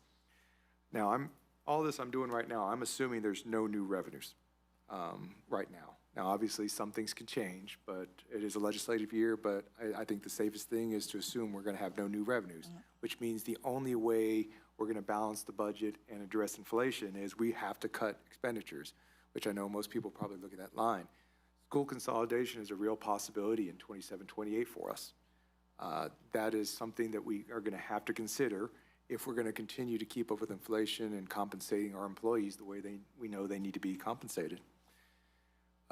One thing, though, that the community can do is a successful bond election can greatly reduce our maintenance and operation costs. It won't eliminate them. I don't want to pretend like that's suddenly going to create a lot of space for us to do. It won't, but it does make a big difference.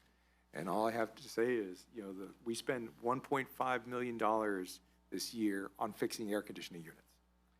And it would be nice, instead of having to fix the broken air conditioning unit, that we could replace it, have an energy efficient unit that uses less electricity, and we don't have to call out the HVAC guys to come work on it again.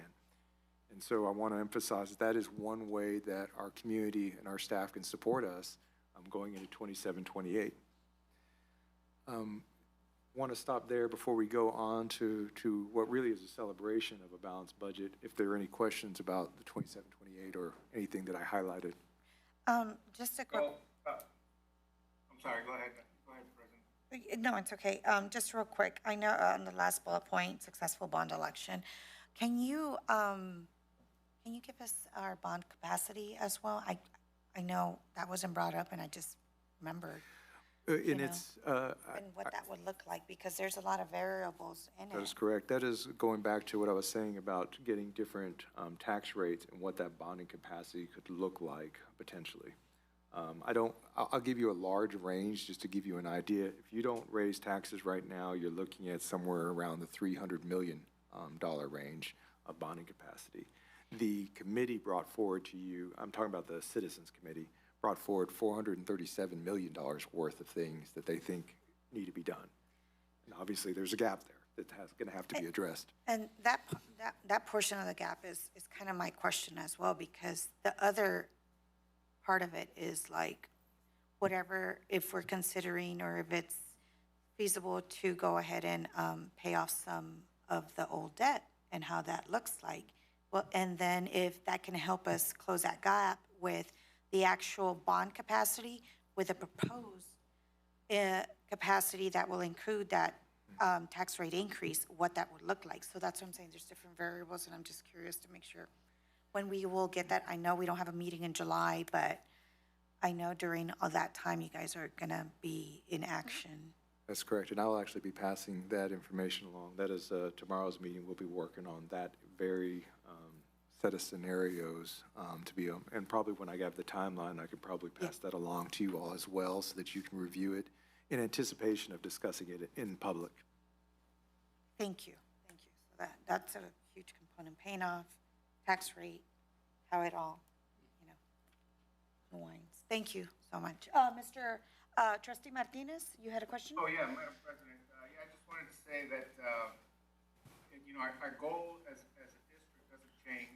It's always to respect and to take care of our employees and to give our students what they need to be successful. That part is non-negotiable. And I think that in order for us to be able to maintain this balanced budget moving forward, we're going to have to be very laser focused on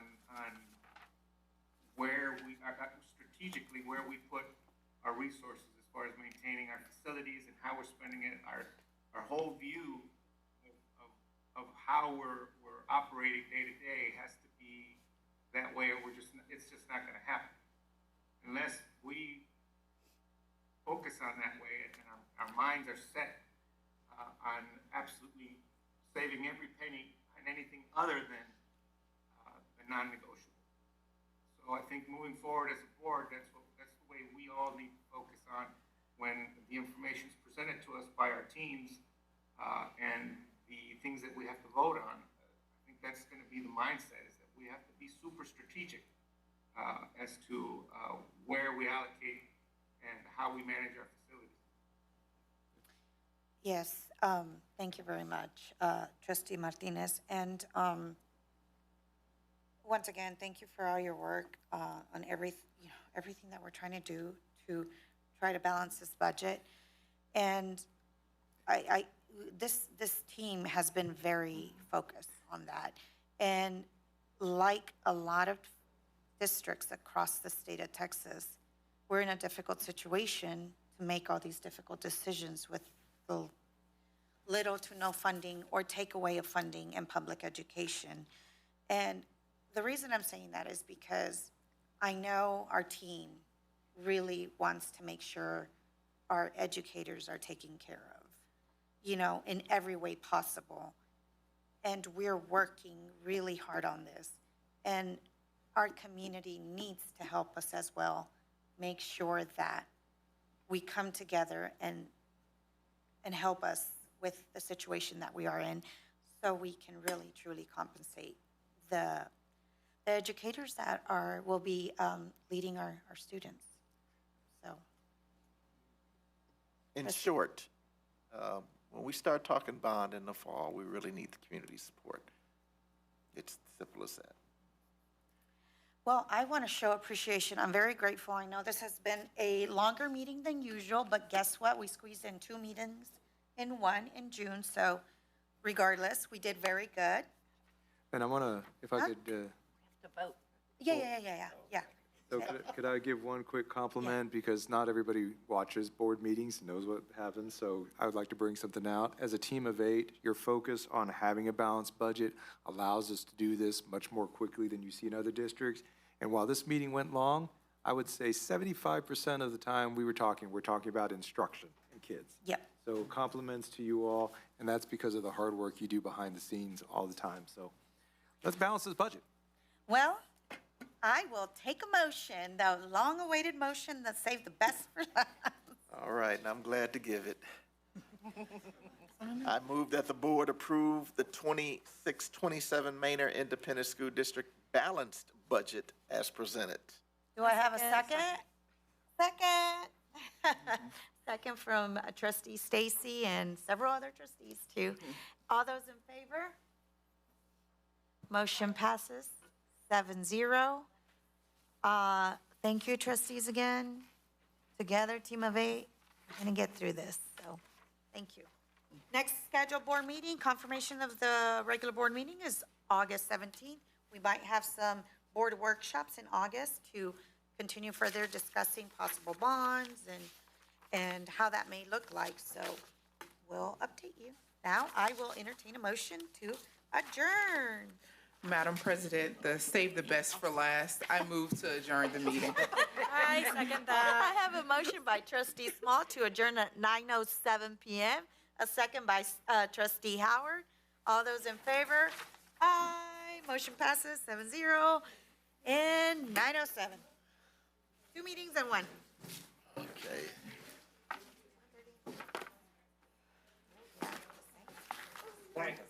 Thank you, trustee Martinez.